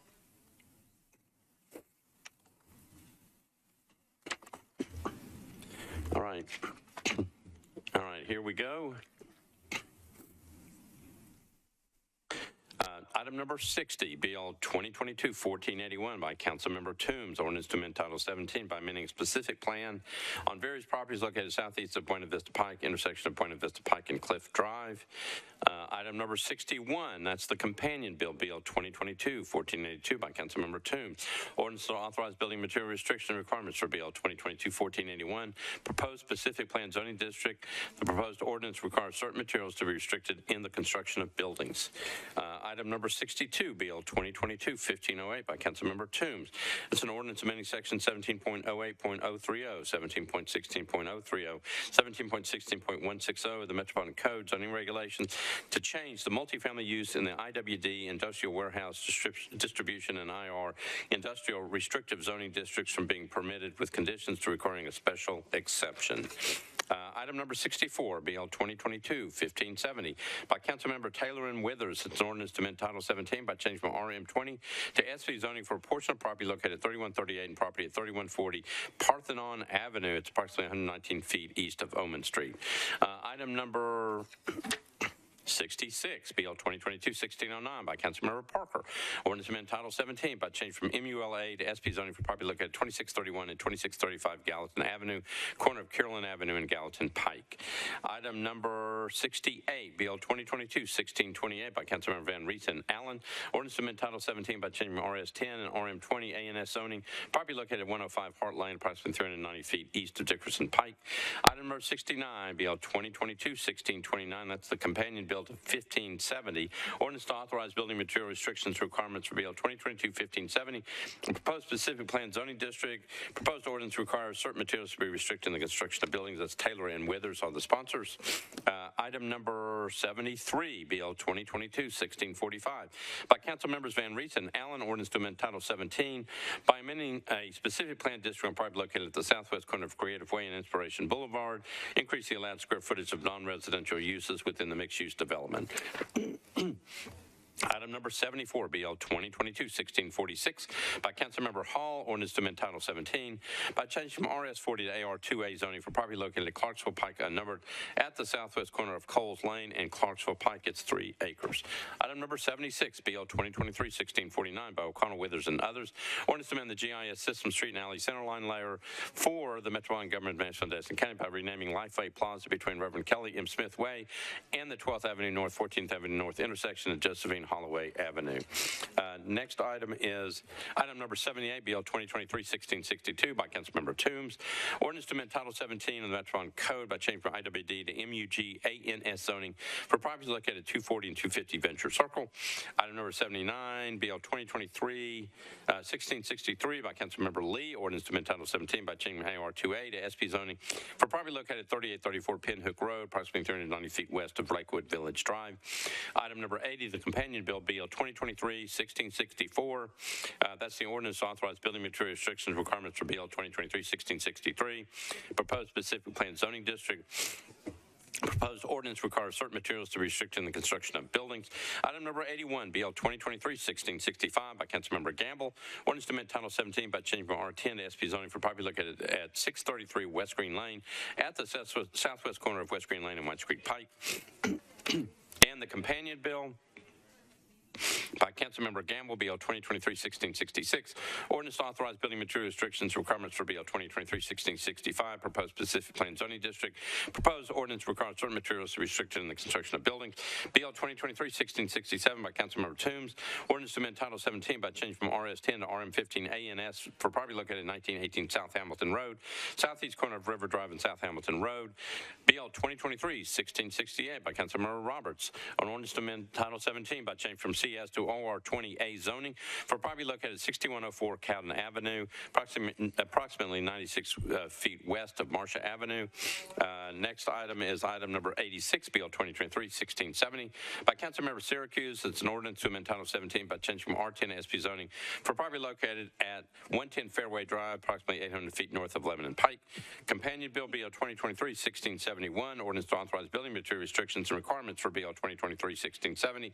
Proposed specific plan zoning district located at 110 Fairway Drive. The proposed ordinance requires certain materials to be restricted in the construction of buildings. 88, BL 2023-1672 by Councilmember Sledge. An ordinance to amend Title 17 by changing from IR to MULA zoning for property located from 492 Craighead Street, approximately 125 feet west of Oceanside Drive. It's 5.8 acres. BL 2023-1673, item number 89 by Councilmember O'Connell. Ordinance to amend Title 17 by amending specific plan for properties located at 1801, 1803A, 1803B, 5th Avenue North, and 502A, 502B, and 502C, Buchanan Street, northwest corner of Buchanan Street and 5th Avenue North, Zone SP. Item number 90, This is the companion bill, Bill 2023-1674, ordinance authorizing building material restrictions requirements for Bill 2023-1673, proposed specific plan zoning district. Proposed ordinance requires certain materials restricting the construction of buildings. Item number 91 by Councilmember Parker, Bill 2023-1675, an ordinance to amend Title 17 by changing from CN to RS5 to MUNA NS zoning for properties located at 500 East Trinity Lane, Edwin Street, unnumbered. Item number 92, Bill 2023-1676 by Councilmember Toombs, ordinance to amend Title 17 by applying a neighborhood conservation zoning overlay district, various properties located on Lathan Court and Young's Lane Zone R6 and R8. Item number 93, BL 2023-1677 by Councilmember Syracuse, an ordinance to amend Title 17 by changing from OL, OR20, and R10 to MULA NS zoning for properties located at 117, 119, 121 Fairway Drive, approximately 325 feet north of Lebanon Pike. Item number 94, BL 2023-1678 by Councilmember Welsh, ordinance to amend Title 17 by changing from RS 7.5 to R8A zoning for property located at 465 Radnor Street, approximately 275 feet east of Meade Avenue. BL 2023-1679, item number 95 by Councilmember Parker, ordinance to amend Title 17 by changing from IWD to RM20A NS zoning for properties located at 836 and 838 Cherokee Avenue. Item number 96, BL 2023-1680 by Councilmember Sepulveda, an ordinance to amend Title 17 by changing from CS and R6 to SP zoning for properties located at 4612 Nolensville Pike and Nolensville Pike unnumbered, and a portion of property located at 4608 Nolensville Pike, approximately 235 feet east of Taylor Road, 7.15 acres, and the companion bill, BL 2023-1681, also by Councilmember Sepulveda, an ordinance to authorize building material restrictions requirements for BL 2023-1680, proposed specific plan zoning district located at 4612 Nolensville Pike and Nolensville Pike unnumbered. The proposed ordinance requires certain materials to be restricted in the construction of buildings. Item number 98, BL 2023-1683 by Councilmembers Royton, Syracuse, and others, an ordinance approving an amendment to a lease agreement between the Metropolitan Government and Meharry Medical College relating to the land and improvements used in the operation of Nashville General Hospital. Item number 99, BL 2023-1684 by Councilmembers Taylor, Roten, and others, ordinance authorizing the Metropolitan Government by and through the Department of Parks and Recreation to swap 3140 Parthenon Avenue and a portion of 3138 Parthenon Avenue for 3136 Parthenon Avenue to allow for a future expansion of the Centennial Dog Park. Taylor, Roten, and others. Item number 100, BL 2023-1685 by Murphy and Rosenberg, ordinance readopting the Code of the Metropolitan Government prepared by Municipal Code Corporation, including supplemental and replacement pages thereof, containing certain ordinances of a general and permanent nature enacted on or before August 17, 2022. Item number 101, BL 2023-1686 by Councilmembers Toombs, Gamble, and others, ordinance authorizing the granting of permanent and temporary construction easements to Piedmont Natural Gas Company on certain property owned by the Metropolitan Government. And item number 102, BL 2023-1687 by Councilmembers O'Connell, Withers, and Pulley, an ordinance authorizing the Metropolitan Government to accept new public sanitary sewer manholes for property located at 910 Commerce Street, also known as Nashville Yards, parcel number 9. That is it. I heard a motion to approve everything. All right, so anything needs to be bumped off this calendar? Anything needs to be bumped off the consent calendar? All right, let's see. I believe we have a long committee report from Councilmember Withers. It's like 3 pages long. Councilmember Withers, you're recognized. Thank you, Mr. Vice Mayor. Planning and zoning met and considered 1481 as amended, 1482, 1508, 1609, 1628, 1645, 1646, 1662, 1663, 1664, 1665, 66, 67, 68, 1670, 71, 72, 73, 74, 75, 76, 77, 78, 79, and 80, and 81. And we recommended each of those 10 in favor, 0 against, 0 abstention. All right. Motion to approve? So moved. Councilmember Withers moves the bills on third reading consent calendar, properly seconded. Any discussion? Seeing none, ready to vote. All those in favor of the third reading consent agenda say aye. Opposed, no. You adopt. All right, we are now on item number 59, Bill 2022-1471 by Councilmembers Parker and Welsh. Ordinance to amend section 16.24.030 and 17.04.060 of the Metropolitan Code of Laws to amend the definitions of dwelling unit and family. Councilmember Parker, you are recognized. Thank you, Vice Mayor. I would like to move the bill and ask the planning table to give us an explanation of the bill, please. All right, let me get the committee reports in first, and I'll come back to you. Government Operations, Councilmember Benedict. Thank you, Vice Mayor. We have some amendments here. I guess what I'm going to do, it passed as substituted with Amendment 1, 4 in favor, 3 against. Amendment number 1, okay. Is that it? The bill passed as substituted with Amendment 1, and then we did vote on the other amendments, just aside. Okay. What were the votes on that? So Amendment 2 was 3 for, 3 against, and 1 not voting. All right, let's say that again. 3 for, 4 against, and 1 not voting? No, 3 and 1. 3 and 1. Okay. And Amendment 3 was 3 in favor, 4 against. Okay. And what was the vote on Amendment number 1? 3 in favor, 3 against, and 1 not voting. That was on the First Amendment? That's right. Okay. And then did you vote on the you voted on it as substituted with? Amendment 1. Okay, so you put Amendment 1 on it, even though it was 3 and 1? We followed what was done in the planning committee meeting. There, look at what I did. All right, so you just cheated off of planning. Is that what it was? Okay. Is that what it's called? When you look at the desk of the other person next to you? Well, you just kind of watch it on television, then you do what you're supposed to. All right, so did you all pass this one out of committee with a vote? We passed as substituted with Amendment 1, 4 in favor, 3 against. Okay, got it. All right.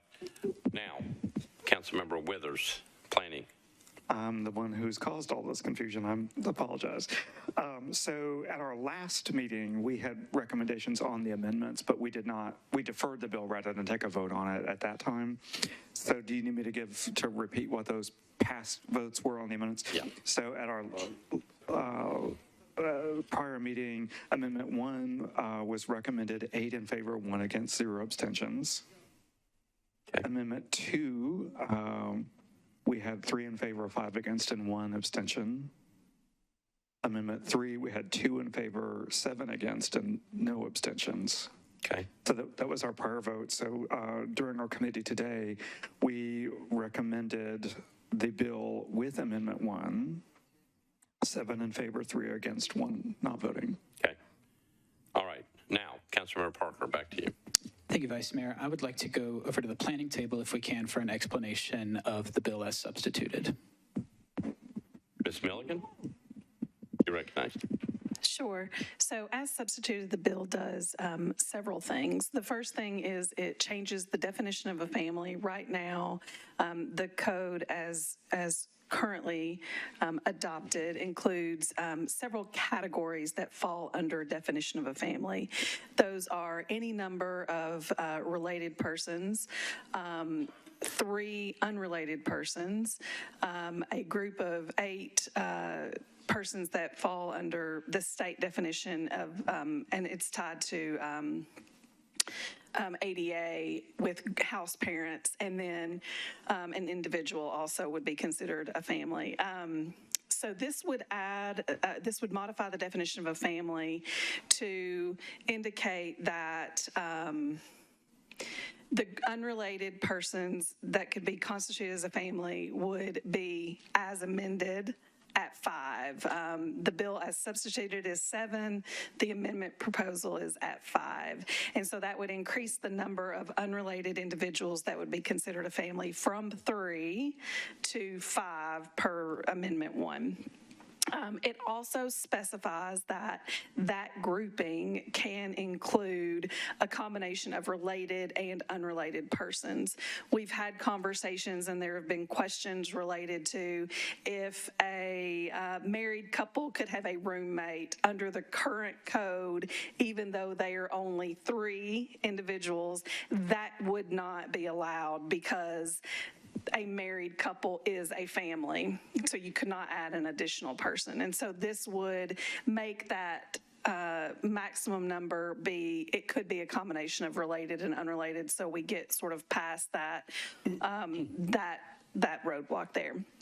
Another thing that the bill does is in conversations with codes and Metro Legal, it modifies the definition of a dwelling unit to indicate that a dwelling unit is intended for one family. Right now in the code, you have definition of a family, you have different variations of dwelling unit types by family, single family, two family, multifamily, but there's not really a tie or a link between the definition of a dwelling unit and the definition of a family. And so this adds to that definition of a dwelling unit to indicate that it is for one family.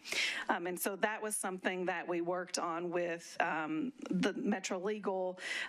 They indicated that that would help in enforcement cases if that language was more clear and those things were tied together. And I think that's it. All right. Councilmember Parker. Thank you for that explanation. And so what I'd like to do at this point is follow through with the recommendations of the codes and planning committees and move Amendment 1. Right. So Councilmember Parker is moving amendment number 1 on BL 2022-1471 for passage. That's the motion, properly seconded. Back to you. Thank you, Vice Mayor. So an explanation of the amendment. The only thing this changes from the substitute as planning recommended is planning recommended allowing up to 7 unrelated individuals in a dwelling unit. This lowers that down to 5. Heard a lot of feedback from folks out in the community. We had a great meeting with Neighbor to Neighbor. I've worked with the Greater Nashville Realtors Association to come to 5 as sort of a compromise between the existing code and what planning recommended. And so I would strongly encourage colleagues to vote for Amendment 1 here to lower that number to 5. Okay, we are, so the motion is to approve amendment number 1. I've got people in the queue. Councilmember Benedict on the amendment. Thank you, Vice Mayor. So on everybody's desk, there is a document that's got 4 properties from District 7 listed on it. And it's something that I received via text sometime back, that photo exactly. And in it, the individual who sent that actually said, I think going to 7 is insane. I think 4 to 5 unrelated individuals would be more palatable for neighborhoods. So I just wanted to call out that there's something on our desks and that the person that it originated from, at least on the text thread that I got, said that 4 or 5 would be a good idea, but the document on our desk has an amendment for fewer than this. So I think that 4 to 5, I'm a proponent of 7, but I think 5 is a good compromise number, which is what this amendment does. And I think that it's, going back to what we talked about originally in committee, my wife and I could not have a roommate right now under the current law. And however, if we got divorced, we could. So we're unrelated. She might be watching tonight. I don't want a divorce, honey. What we're doing right now is really not allowing people to have access to housing. I'm a residential realtor, and I see people struggle with getting into housing every day. Younger people today and people who want to live in Nashville, whose salaries haven't necessarily increased in order to keep up with inflation here, with housing costs here, are beginning to buy houses together. They want to have home ownership. They want to have their piece of the American dream. But their access, their ability to do that is by sharing a house amongst friends. Sometimes that takes 2 people, sometimes that takes 4 people. Sometimes it's 2 people in coupled relationships, unmarried. This bill will help redefine that in our code. And I think most importantly, so I think, this is about helping those folks gain access and building wealth. And without that, we're having a city full of housing for the haves, not for the have-nots. I think the other thing is that for me, this bill, my take on it from the beginning is that I think that a lot of this is already happening around the city. My wife and I had a roommate briefly because she had a reoccurrence of breast cancer and she needed a place to stay, and we let her live with us. We had no idea we were breaking the law. I think that these things are happening currently, and I think similar to the home business bill, it's a bit of a boogeyman. I think that we think that this is not happening and that it's going to open the floodgates to something, and I think that it's not going to do that. I think that this really is just going to clear up the language, and it's going to codify something that allows people to have access to affordable housing. I urge my colleagues to pass this amendment and pass the bill with the amendment. Thank you. All right, thank you, Councilmember. Councilmember Johnston. I don't know how we want to do this. There are two other amendments that do the same thing with the exception of changing the number of unrelated people that can live together. So I don't know if we want to discuss all three amendments at the same time before we vote, or if we would just want to take each one of them. One of them is mine, so I don't know. I don't necessarily want to speak to this, but I don't know how I think what we do is we'll take his amendment first, discuss it, determine what happens with it, and then I'll come to you next. Okay. Councilmember Pulley, the same thing? Councilmember Pulley? Yeah, the same thing. I just wanted to see how we wanted to go about doing this, and you just clarified that for me. All right. Thank you. All right. Councilmember Sledge. Thank you, Vice Mayor. I'd rise in support of this amendment for a couple of reasons. So you'll remember when we first had kind of extended conversation in this body, I mentioned that I was uncomfortable with number 7.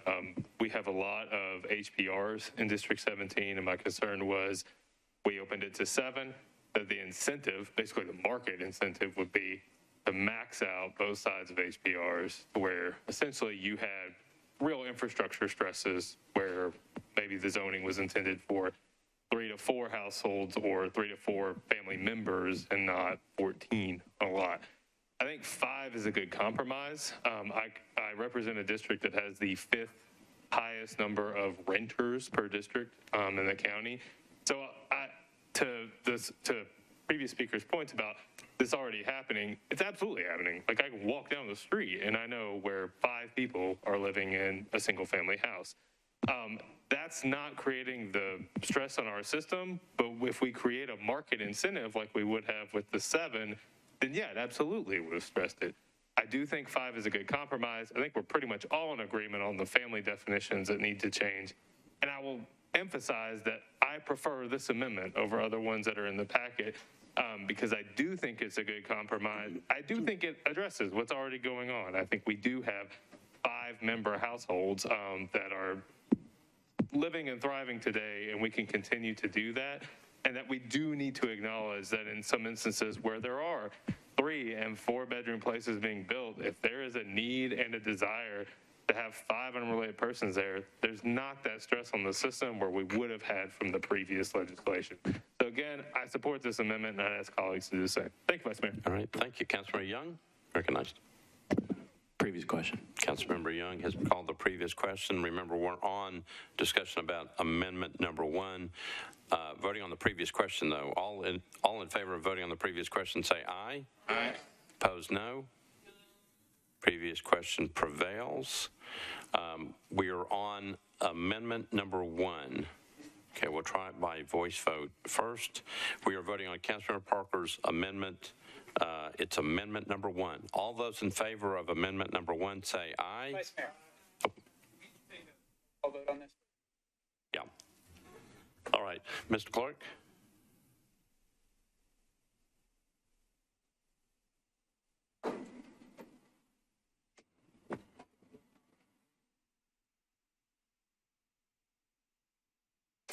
We're going to be voting on Councilmember Parker's motion to approve amendment number 1 to BL 2022-1471. Mr. Clerk, tell me when you're ready. Ready? Okay, so obviously if you're in favor of the amendment, you'd vote aye. If you're against it, you'd vote no. Mr. Clerk, open up the machines.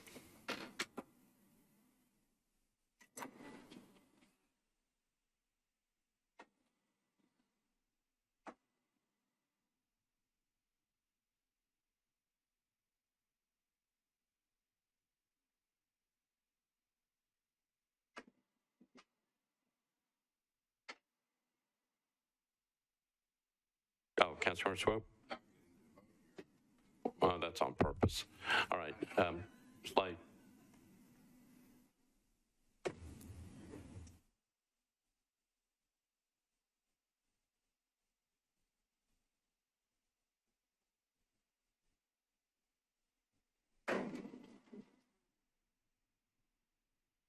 No. Okay. Yes, sir. Councilmember Swope will be recorded as no.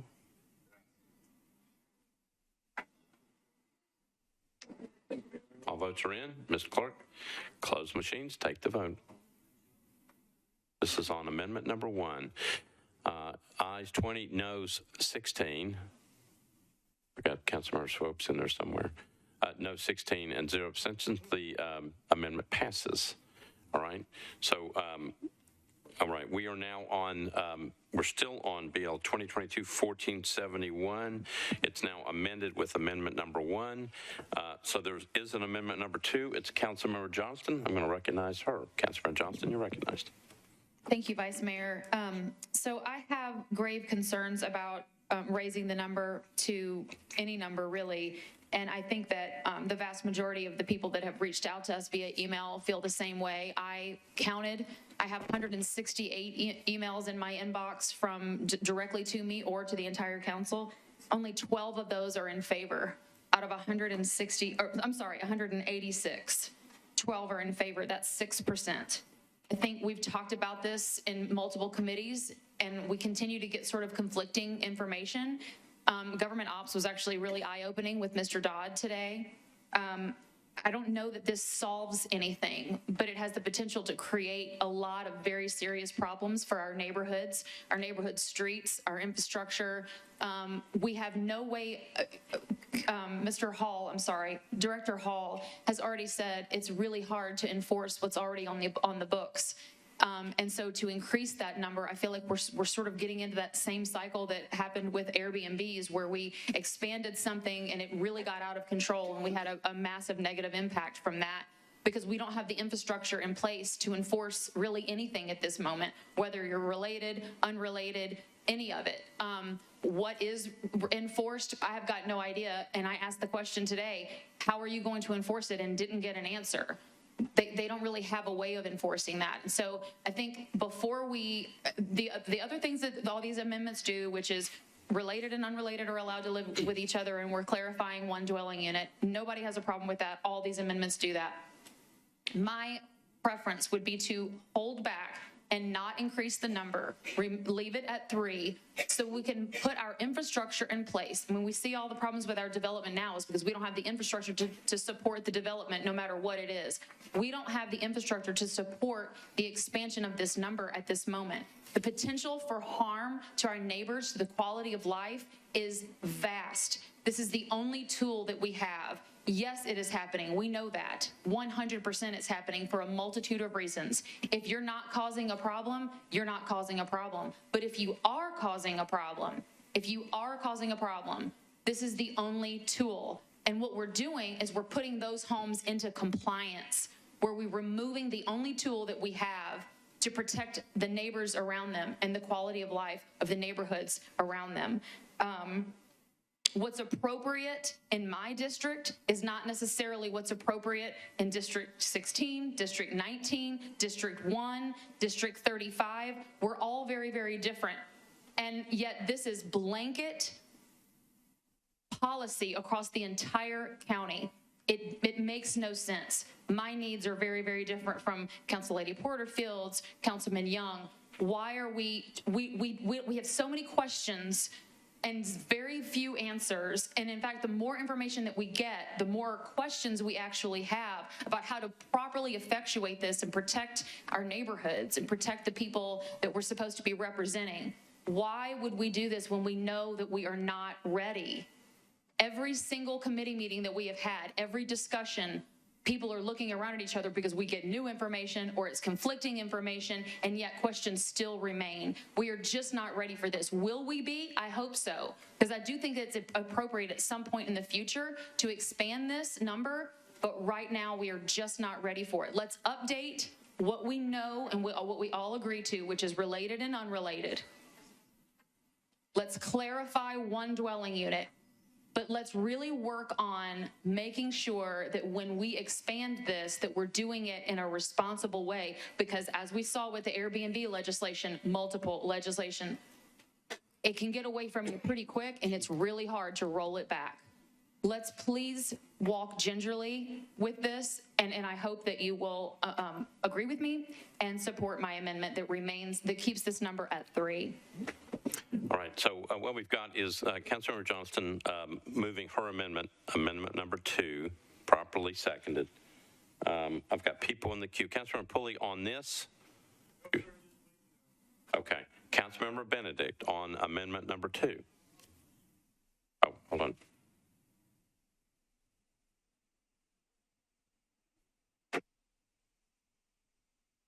All right, now, Councilmember Benedict.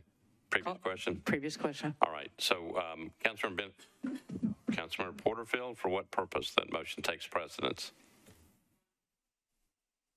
Point of order, Vice Mayor. I just have a procedural question. If this amendment passes, does that then supersede Councilmember Parker's amendment with the 5 people? Yes, it does. Okay, thank you, Vice Mayor. Okay.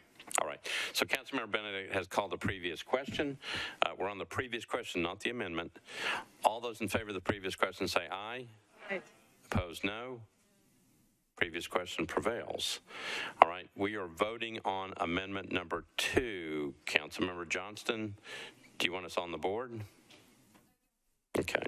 All right. Mr. Clerk, if you would, we're voting on amendment number 2.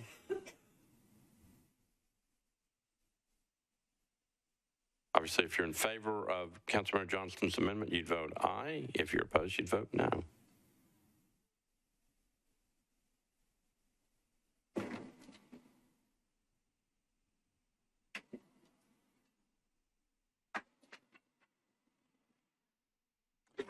Before we Slade, we've got people in the queue. Do I need to clear that out? All right, hold on.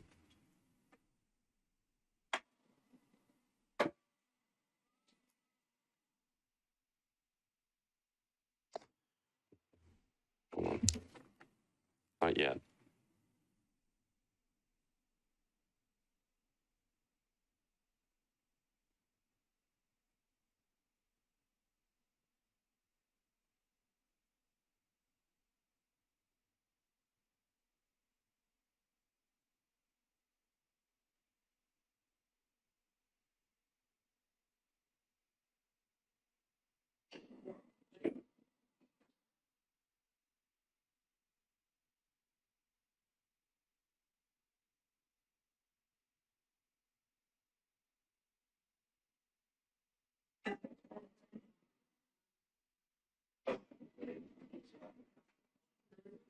Okay.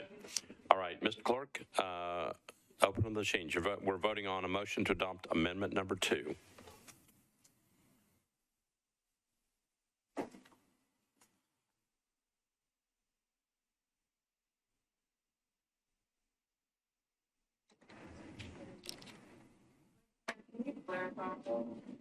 Councilor Benedict? Remember, we're voting. Yep. Can you clarify that the vote is for an amendment? It's for amendment number 2. It's Councilmember Johnson's amendment. Okay. And that, are you allowed to say what that does as compared to the amendment that already passed? No, we're past Right. that. We're now voting. Cool. Thank you.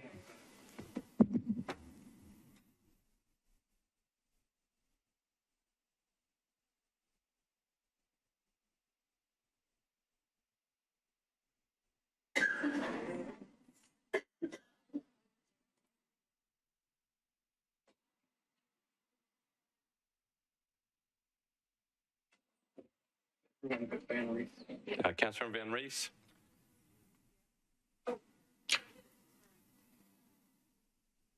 Okay. Mr. Clerk, close the machines, take the vote.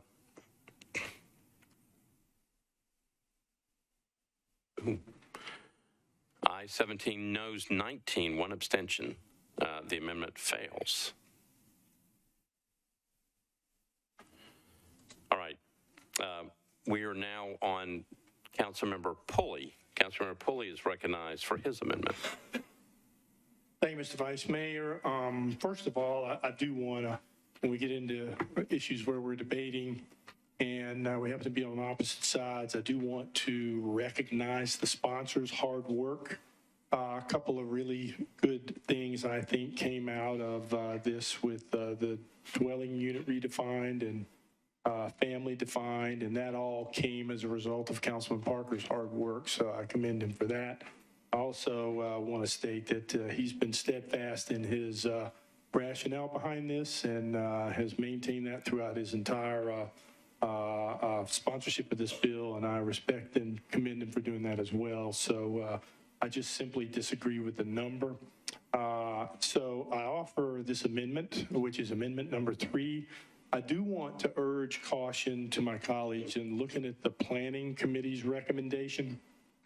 This occurred during our previous meeting of the Planning Committee, and in the discussions of these amendments, both the question and the answer to what they were more confusing than clarifying.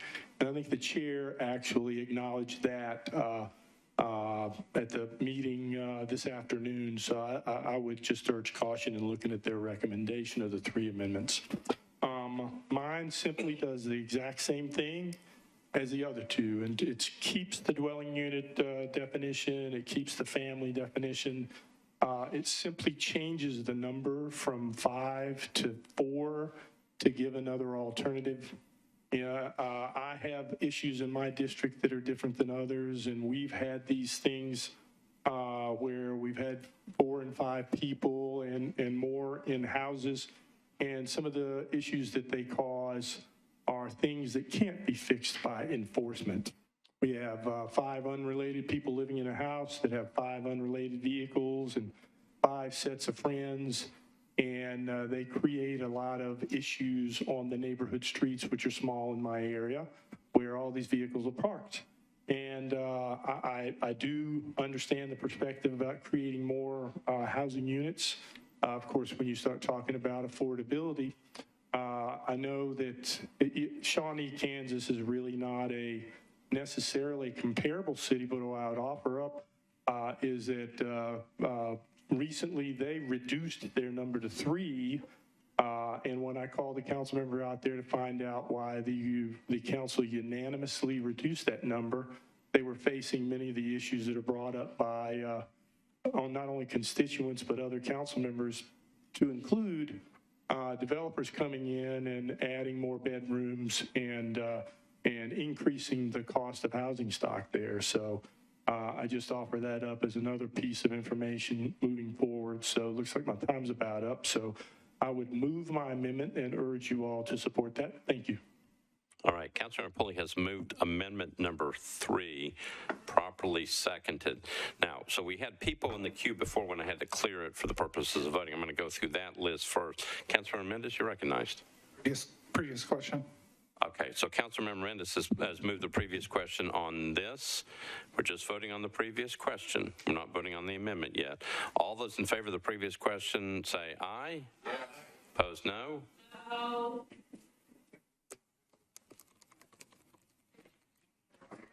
On the board, Mr. Clerk.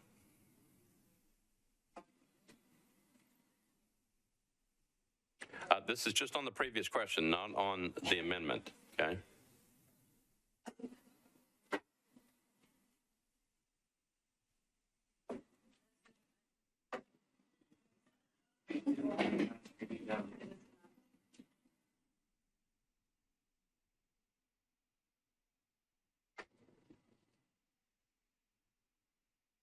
You got your cheat sheet?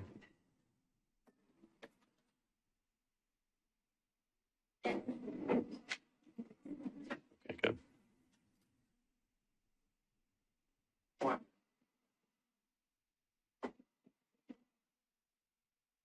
right, ready? We are voting on the previous question, all right? So if you're ready to vote, you'd vote aye. If you're not ready to vote, you'd vote no. Mr. Clerk, open up those machines.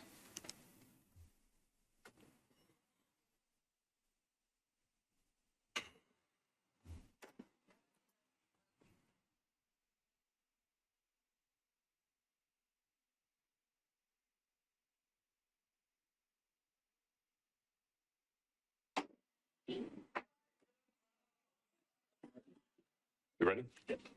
All right, Mr. Clerk, close the machines, take the vote.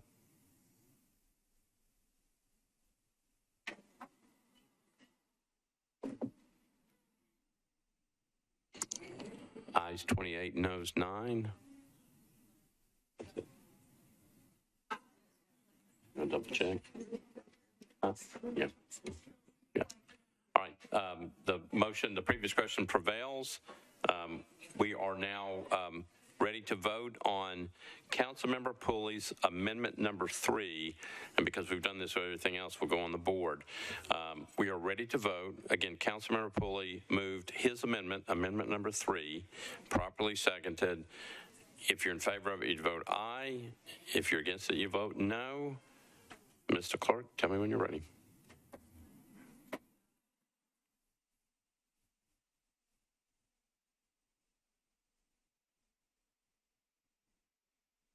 All right, ready to go? Mr. Clerk, open up the machines. Voting on a motion to adopt amendment number 3.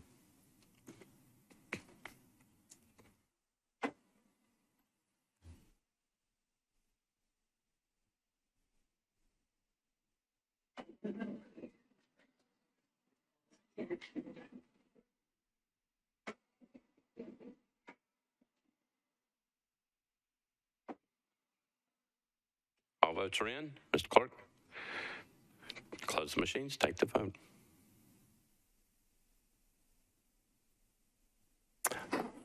Ayes 24, noes 13. Councilmember Pulley's amendment prevails.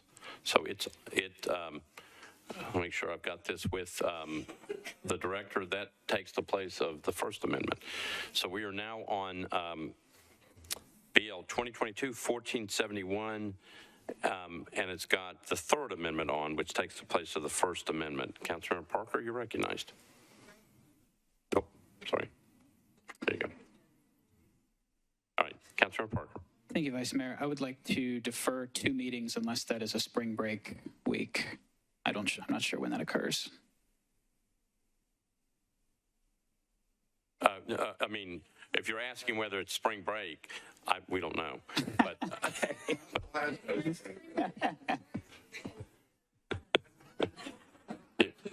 so, Councilmember Parker, you can move. You want to move 2 meetings, 2 meeting deferral, which would make it March 21st. It's not spring break. Second meeting in March. Okay, so the motion is to defer to the second meeting in March, properly seconded. Discussion on the deferral motion. Councilmember Johnston? I don't know what the purpose of the deferral is. I think we've discussed this ad nauseum. I think we know exactly where we are. I think the deferral is just an attempt to not have the bill be defeated, possibly. I think it's time we've talked about, it's been deferred how many times? This is a 2022 bill. We've had multiple amendments. Again, we've talked about it ad nauseum. We've had multiple committee meetings. We've had multiple departments talk about it. I'm voting against the deferral. Let's vote this up or down and be done with it, please. Okay, let me go through. I see Councilman Rosenberg's hand, but I've got people in the queue. I'm not sure if that was for the bill. I'm not sure. Councilman Porterfield on the deferral?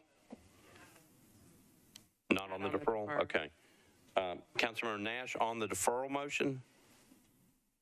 Okay. Councilmember, well, let me go back to Councilmember, I'll come back to you in just a minute. You've already talked on it. Councilmember Sledge on the deferral motion? Councilmember Rosenberg on the deferral motion? I wasn't your first choice, but I'm glad I'm your last choice. Thank you.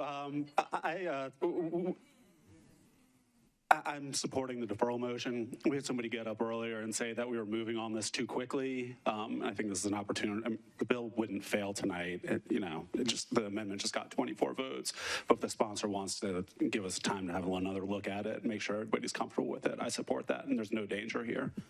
So I'm a yes on the deferral. Okay, thank you. Councilmember Benedict on the deferral? Yes, thank you, Vice Mayor. So I am in favor of the deferral motion. I think in government operations this afternoon in committee, a number of questions came up in regards to looking at this maybe with bedrooms, similar to how short-term rentals, so anyway, my point there is that some questions came up in government operations committee, and so I think a deferral is a great opportunity. We continue to have 45-minute conversations every time that this comes up in committee. So it seems to me that there's still work that needs to be done. So with that, I would absolutely be in support of the deferral. And I also would love to work with the codes department to see what kind of enforcement we might be able to do for, well, anyway, I'm gonna come back to that point another time. Thank you. All right, thank you. All right. Councilor Vercher. Vice Mayor, if this bill needed this much work, we could have deferred it 20 minutes ago. That's all I'm going to say. All right, thank you, council member. That's it in the queue. All right, so here's where we are. We have a bill before us, Bill 2022-1471, that has amendment number 3 on it.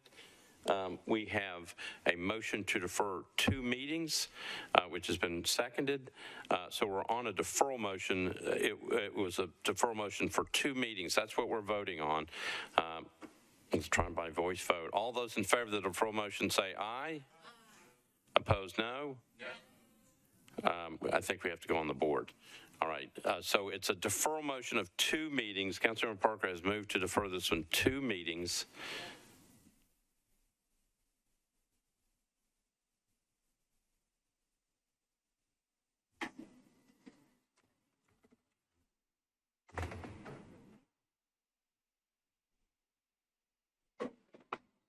Ready to vote?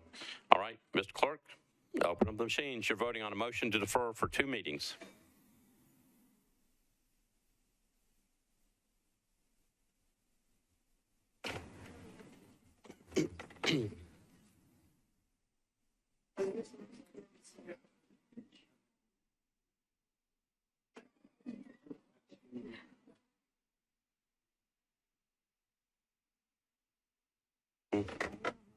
Where am I? Yeah. Okay.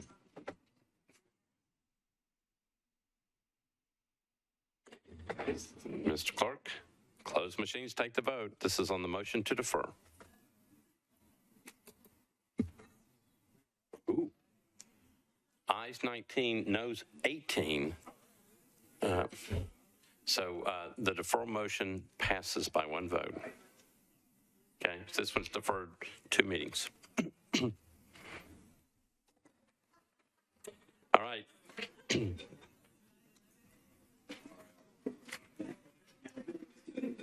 All right, the next bill up is item number 63.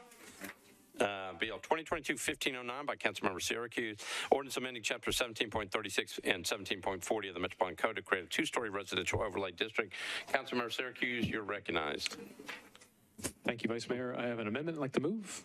You got a Planning and Zoning Committee report. First, Councilmember Withers.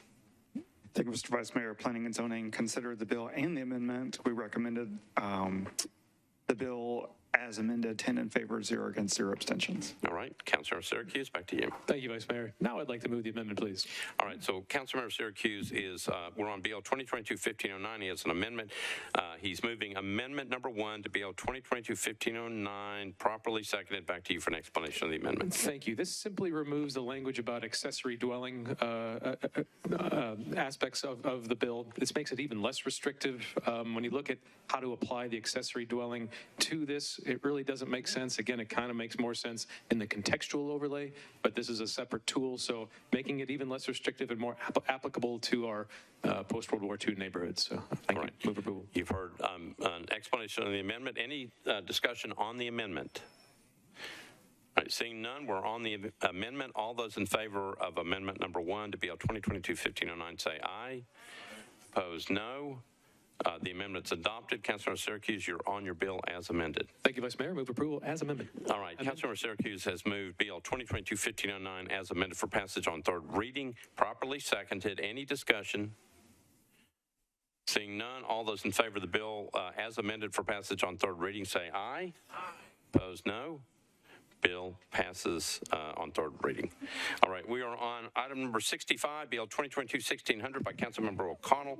Ordinance amendment Title 17 by change from CF to SP zoning for properties located 1503, 1509, 1511, 1515, and 1507 McGavick Street. It's 1.87 acres located at the southwest corner of 14th Avenue South and McGavick Street, and that can be taken with item number 97. I'm sorry, can't read my own writing. 77, BL 2023-1661, ordinance authorized building material restrictions requirements for BL 2022-1600, proposed specific plan zoning district. Proposed ordinance requires certain materials to restriction the construction of buildings. Councilmember Connell, you're recognized on both those two bills. Thank you, Mr. President. I'd like to get committee reports, please. All right, Planning and Zoning, Councilmember Withers. Thank you, Mr. Vice Mayor. Planning and Zoning met and considered BL 2022-1600 as well as 1661. We did consider the substitute as well and recommended approval of 1600 as substituted, 10 in favor, 0 against, 0 abstentions, and 1661, 10 in favor, 0 against, 0 abstentions. All right, thank you. Councilmember O'Connell. Thank you, Mr. President. I'd like to move approval of like to move the substitute with a brief comment. All right, Councilmember O'Connell has moved the substitute for BL 2022-1600. Properly seconded. Back to you for an explanation. Thank you, Mr. President. I will defer the planning table on the reason for the substitute. Ms. Milligan, you're recognized. The substitute adds the Planning Commission conditions of approval to the bill. And we're to trust that? Is that right? Okay, great. All right. Councilmember O'Connell. I rise in full support of Ms. Milligan, and I would like to move the substitute. Okay. So Councilmember O'Connell moves the substitute on 1600. Again, it was properly seconded. Discussion on the substitute. Seeing none, ready to vote. All those in favor of the substitute say aye. Aye. Opposed, no. Substitute's adopted. Now you're on your bill as substituted. I'd like to move the bill as substituted and the companion, Yep. and there you go. All right. So the motion is to approve BL 2022-1600 as substituted, and then BL 20.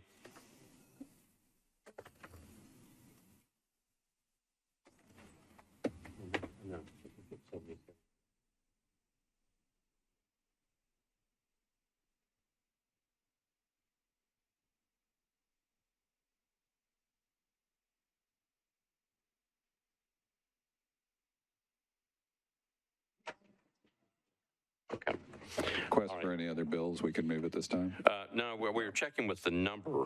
So it's the companion is BL 2023-1661, and the original bill is BL 2022-1600. There was a weird timing issue here of having the materiality bill, so I understand the confusion, but we got the bills filed so that they could track together. Okay. But it was at the year boundary, so that explains the Okay, got it.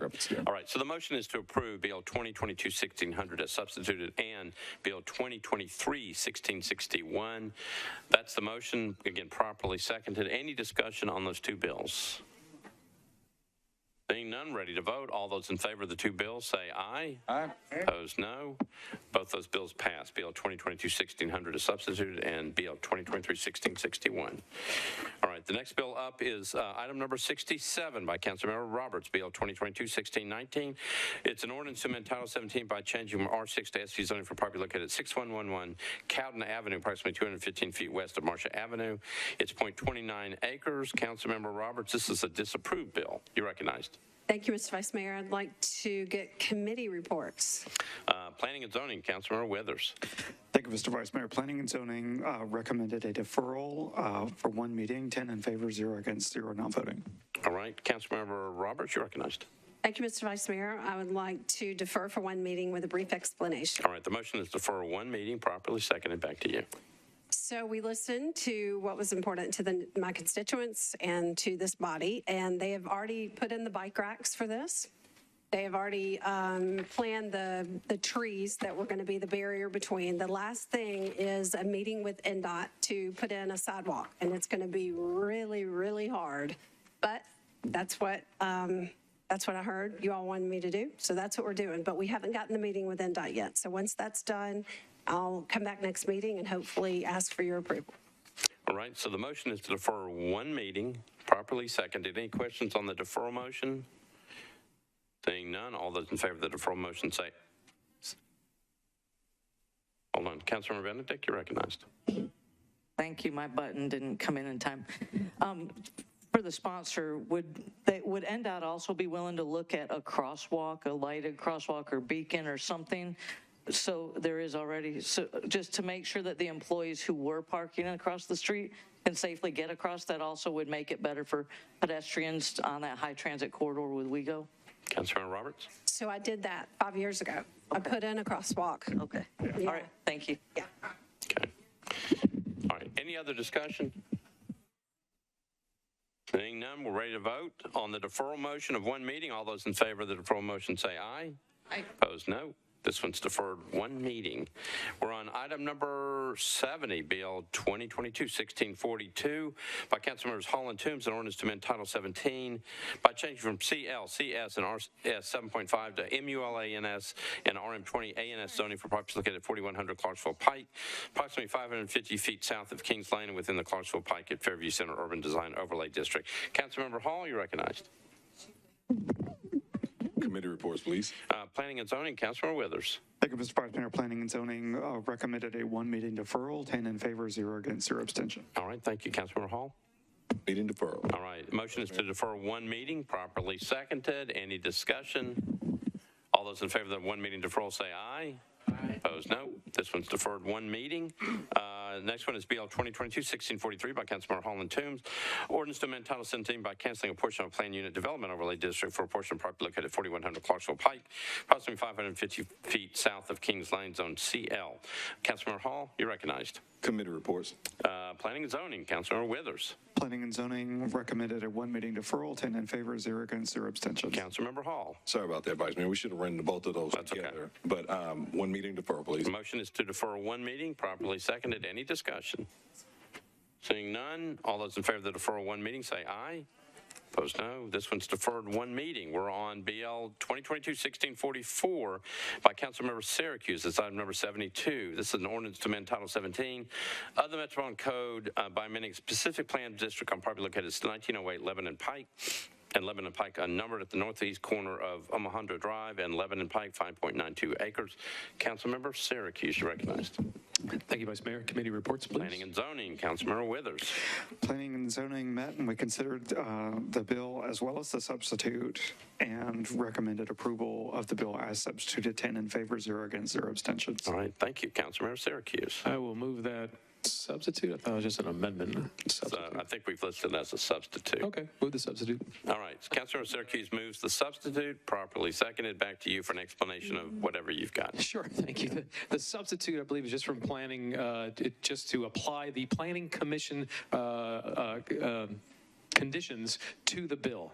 This bill really is just a slight amendment to the SP because they made a mistake. There was two housing types, townhome, 3-story townhome, and a single family, but they put the height at all 2 stories. So because this passed this body and signed by the mayor, it had to go right back through the whole thing. So there's no change to the development at all. It just amends the SP. Thank you. Move approval. All right, Councilmember Syracuse moves approval of the substitute, properly seconded. Discussion on the substitute. Seeing none, all those in favor of the substitute say aye. Opposed, no. Substitute's adopted. Councilmember Syracuse, you're on your bill as substituted. Thank you, Vice Mayor. Move approval as substituted. Councilmember Syracuse has moved approval of BL 2022-1644 as substituted, properly seconded. Discussion on the bill as substituted. Seeing none, all those in favor of the bill as substituted for passage on third and final reading say aye. Opposed, no. This one passes on third and final reading. Next bill up is item number 675, BL 2023-1648 by Councilmember Sledge, Withers, and others. Ordinance to amend the GIS systems and alley centerline layout for the Metropolitan Government National Davidson County by renaming Horton Avenue between 11th Avenue South and 18th Avenue South to D. Ford Bailey Avenue. Councilmember Sledge, you're recognized. Thank you, Vice Mayor. I just need to move for a one meeting deferral with a brief explanation. Okay, so the motion is to defer one meeting, properly seconded. Back to you. Just had a meeting we had to reschedule, so going to do that before we come back to the body. So with that, I renew my motion. Okay, so this one, the motion is to defer one meeting, properly seconded. Any discussion? Seeing none, all those in favor of the deferral motion say aye. Aye. Opposed, no. You adopt. Okay, next one up is 85. Next one up is number 85. It's Councilmember Swope, BL 2023-1669. Ordinance to amend Title 17 by amending a portion of a planned unit development overlay district for property located at 760 Old Hickory Boulevard, northwest corner of Brentwood Commons Way and Old Hickory Boulevard, 4.28 acres. Councilmember Swope, you're recognized. Thank you, Your Honor. I'd move an amendment. All right. Committee report first. Councilmember Withers.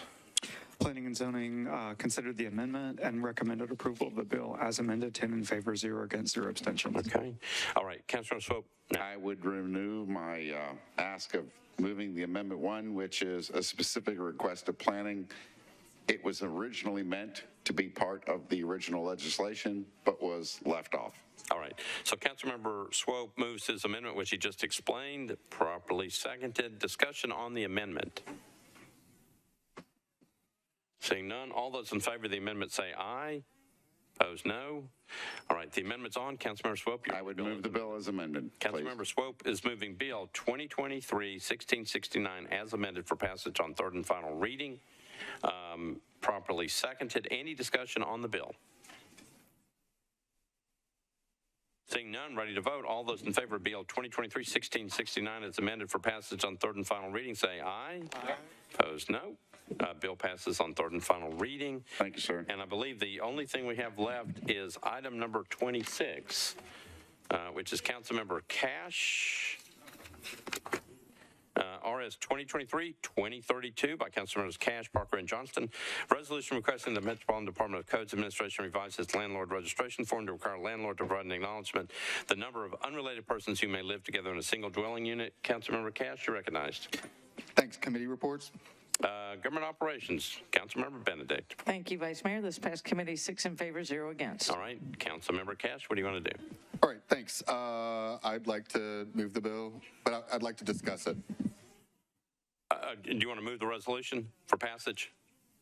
Yes, but with a brief comment. Okay. All right. So there's a motion to approve RS 2023-2032, properly seconded. Back to you, Councilmember Cash. All right, thanks. This is basically a request. I talked with Codes about it, and this is a request of Codes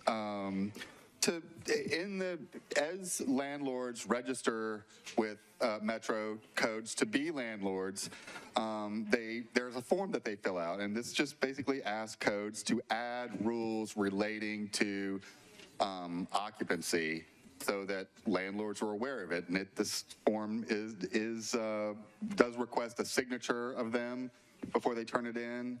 And I don't know that this is a major enforcement piece that will, solve some of the enforcement or a lot of the enforcement stuff that we've talked about, as much as it'll make landlords aware of what the rules are, so those that aren't aware might be more prone to follow them. Just serves to get good legal info out there. I'm not sure by itself that would make violations easier to prove, but just might make landlords more aware and like I said, apt to follow them. I know that Codes kind of wants to understand what's happening with 1471 before they start work on this. They are open to doing this, I believe. So while I moved it, I'm open to discussion, and if there are requests to defer this and let it track with 1471 a little more, I'm open to that. All right. Well, the motion right now is to approve RS 2023-2032. It's been properly seconded. Councilmember Allen, you're recognized. Thank you, Mr. Vice Chair. I just was going to move to defer to track with 1471 since that was the original plan. All right. So the motion is to defer, so it would be 2 meetings. Properly seconded. Councilmember Cash, you want to be recognized on the deferral motion? I'm happy to support that motion. Okay, so the motion is defer. We've got people in the queue. Anybody want to? Councilmember Murphy? Call the question. Too late on that. Councilmember Murphy? I just wanted to I'm fine in deferring this to track, but I would like to hear from Codes. For example, when after my father's stroke and I became the liaison between the management company and him with his rental properties, I applied to be registered as a landlord because I thought that was the proper thing to do, and our management company doesn't do that. There was no option to pay the fee online, and there was no follow-up from Codes. And so I am sure that there are several people out there who would be registering as landlords, but Metro has no idea because our system, as usual with Codes, is not up to decent time. So I would like to know from codes how they actually register landlords, because I have attempted to do that and they don't. And so I appreciate that this deferral could give the opportunity for them to hopefully get their act together and actually register landlords. All right. Thank you, Councilmember Murphy. Now, Councilmember Swope. Call a question. Councilmember Swope has called the previous question. We'll do it by voice vote. All those in favor of the previous question say aye. Aye. Opposed, no. Previous question prevails. We are voting on a motion to defer 2 meetings. That was properly seconded. All those in favor of the motion to defer 2 meetings say aye. Yep. Aye. Opposed, no. A motion to defer 2 meetings. And I believe, is that it? All right. I need so moved. I need a couple people up here before you leave. Councilmember Allen, Suara, Pulley, Syracuse. If you can stop up here for just a minute. I need a motion to adjourn. So moved. Proper motion, proper second. Any discussion? Hearing none. All those in favor of the adjournment motion say aye. Aye. Opposed, no. We stand adjourned.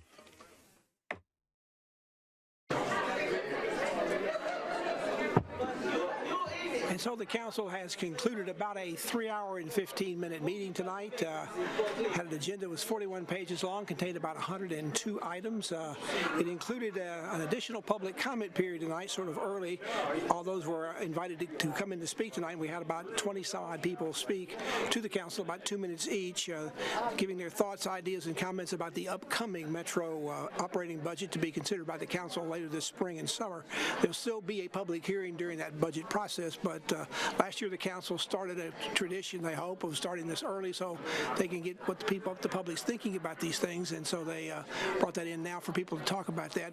We heard a lot of the usual comments about the need for affordable housing in the community, about better schools. We heard about supporting General Hospital. We also heard about more money for Metro employees, some sort of cost of living raise. But tonight what we heard, perhaps we had not heard before, was more money for the arts. In fact, it was like a command performance for most of the arts groups in Nashville. They were here tonight to speak on behalf of having more money after, they say, the last 20 years, Metro's involvement for the arts in terms of financial contributions has been flat. Now they want to take that up to about $30 million. I think it's about $20 million right now. What they'd like to do is have Metro contribute 1% of the total budget of Metro's operating budget plus the school's budget and give 1% of that. They think the number they kept using tonight was $30 million.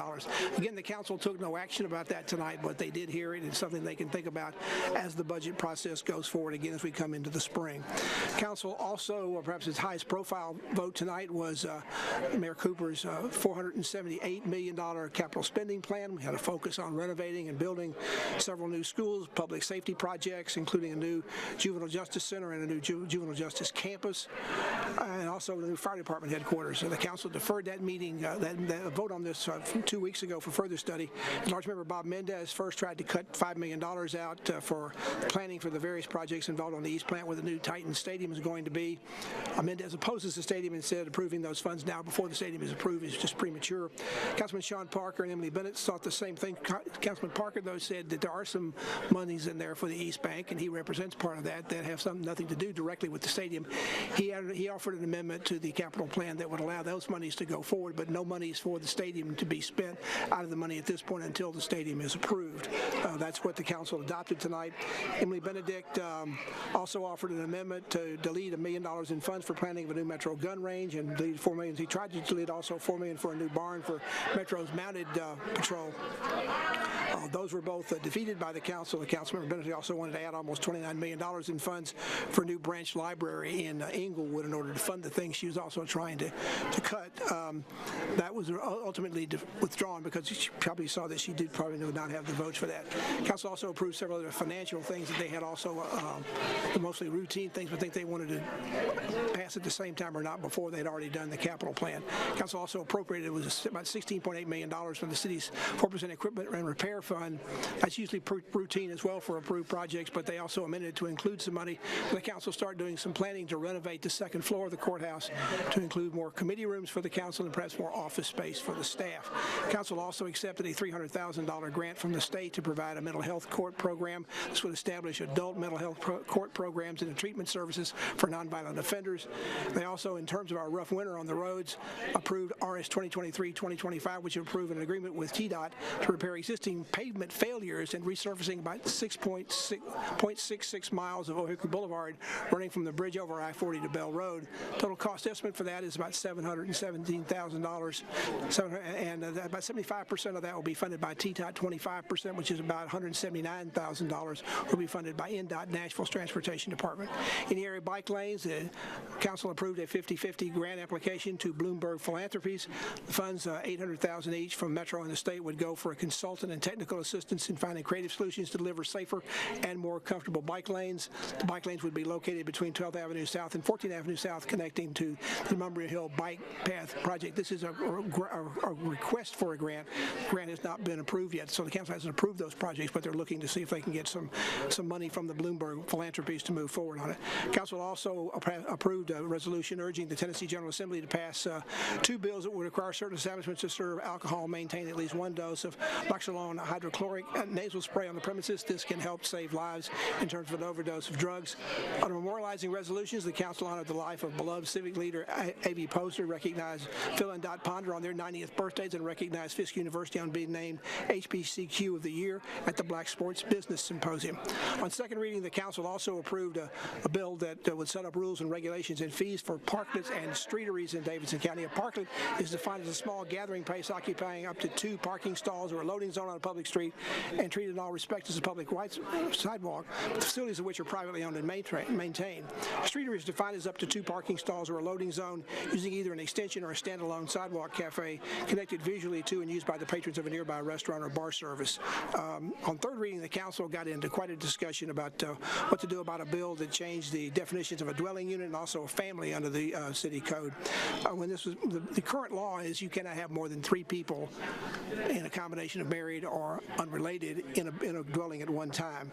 The bill would have taken that number up to 7. The council had 3 different amendments to look at. First, they adopted one to take the number down from 7 to 5.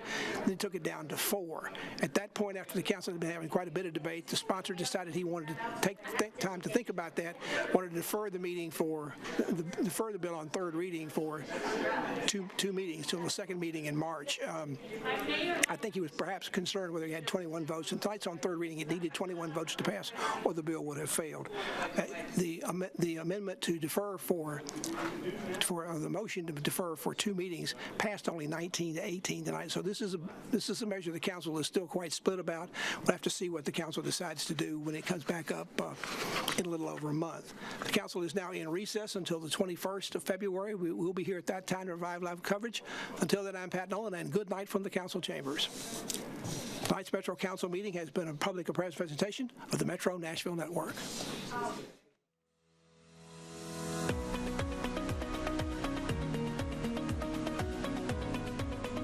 This has been a service of the Metro Nashville Network.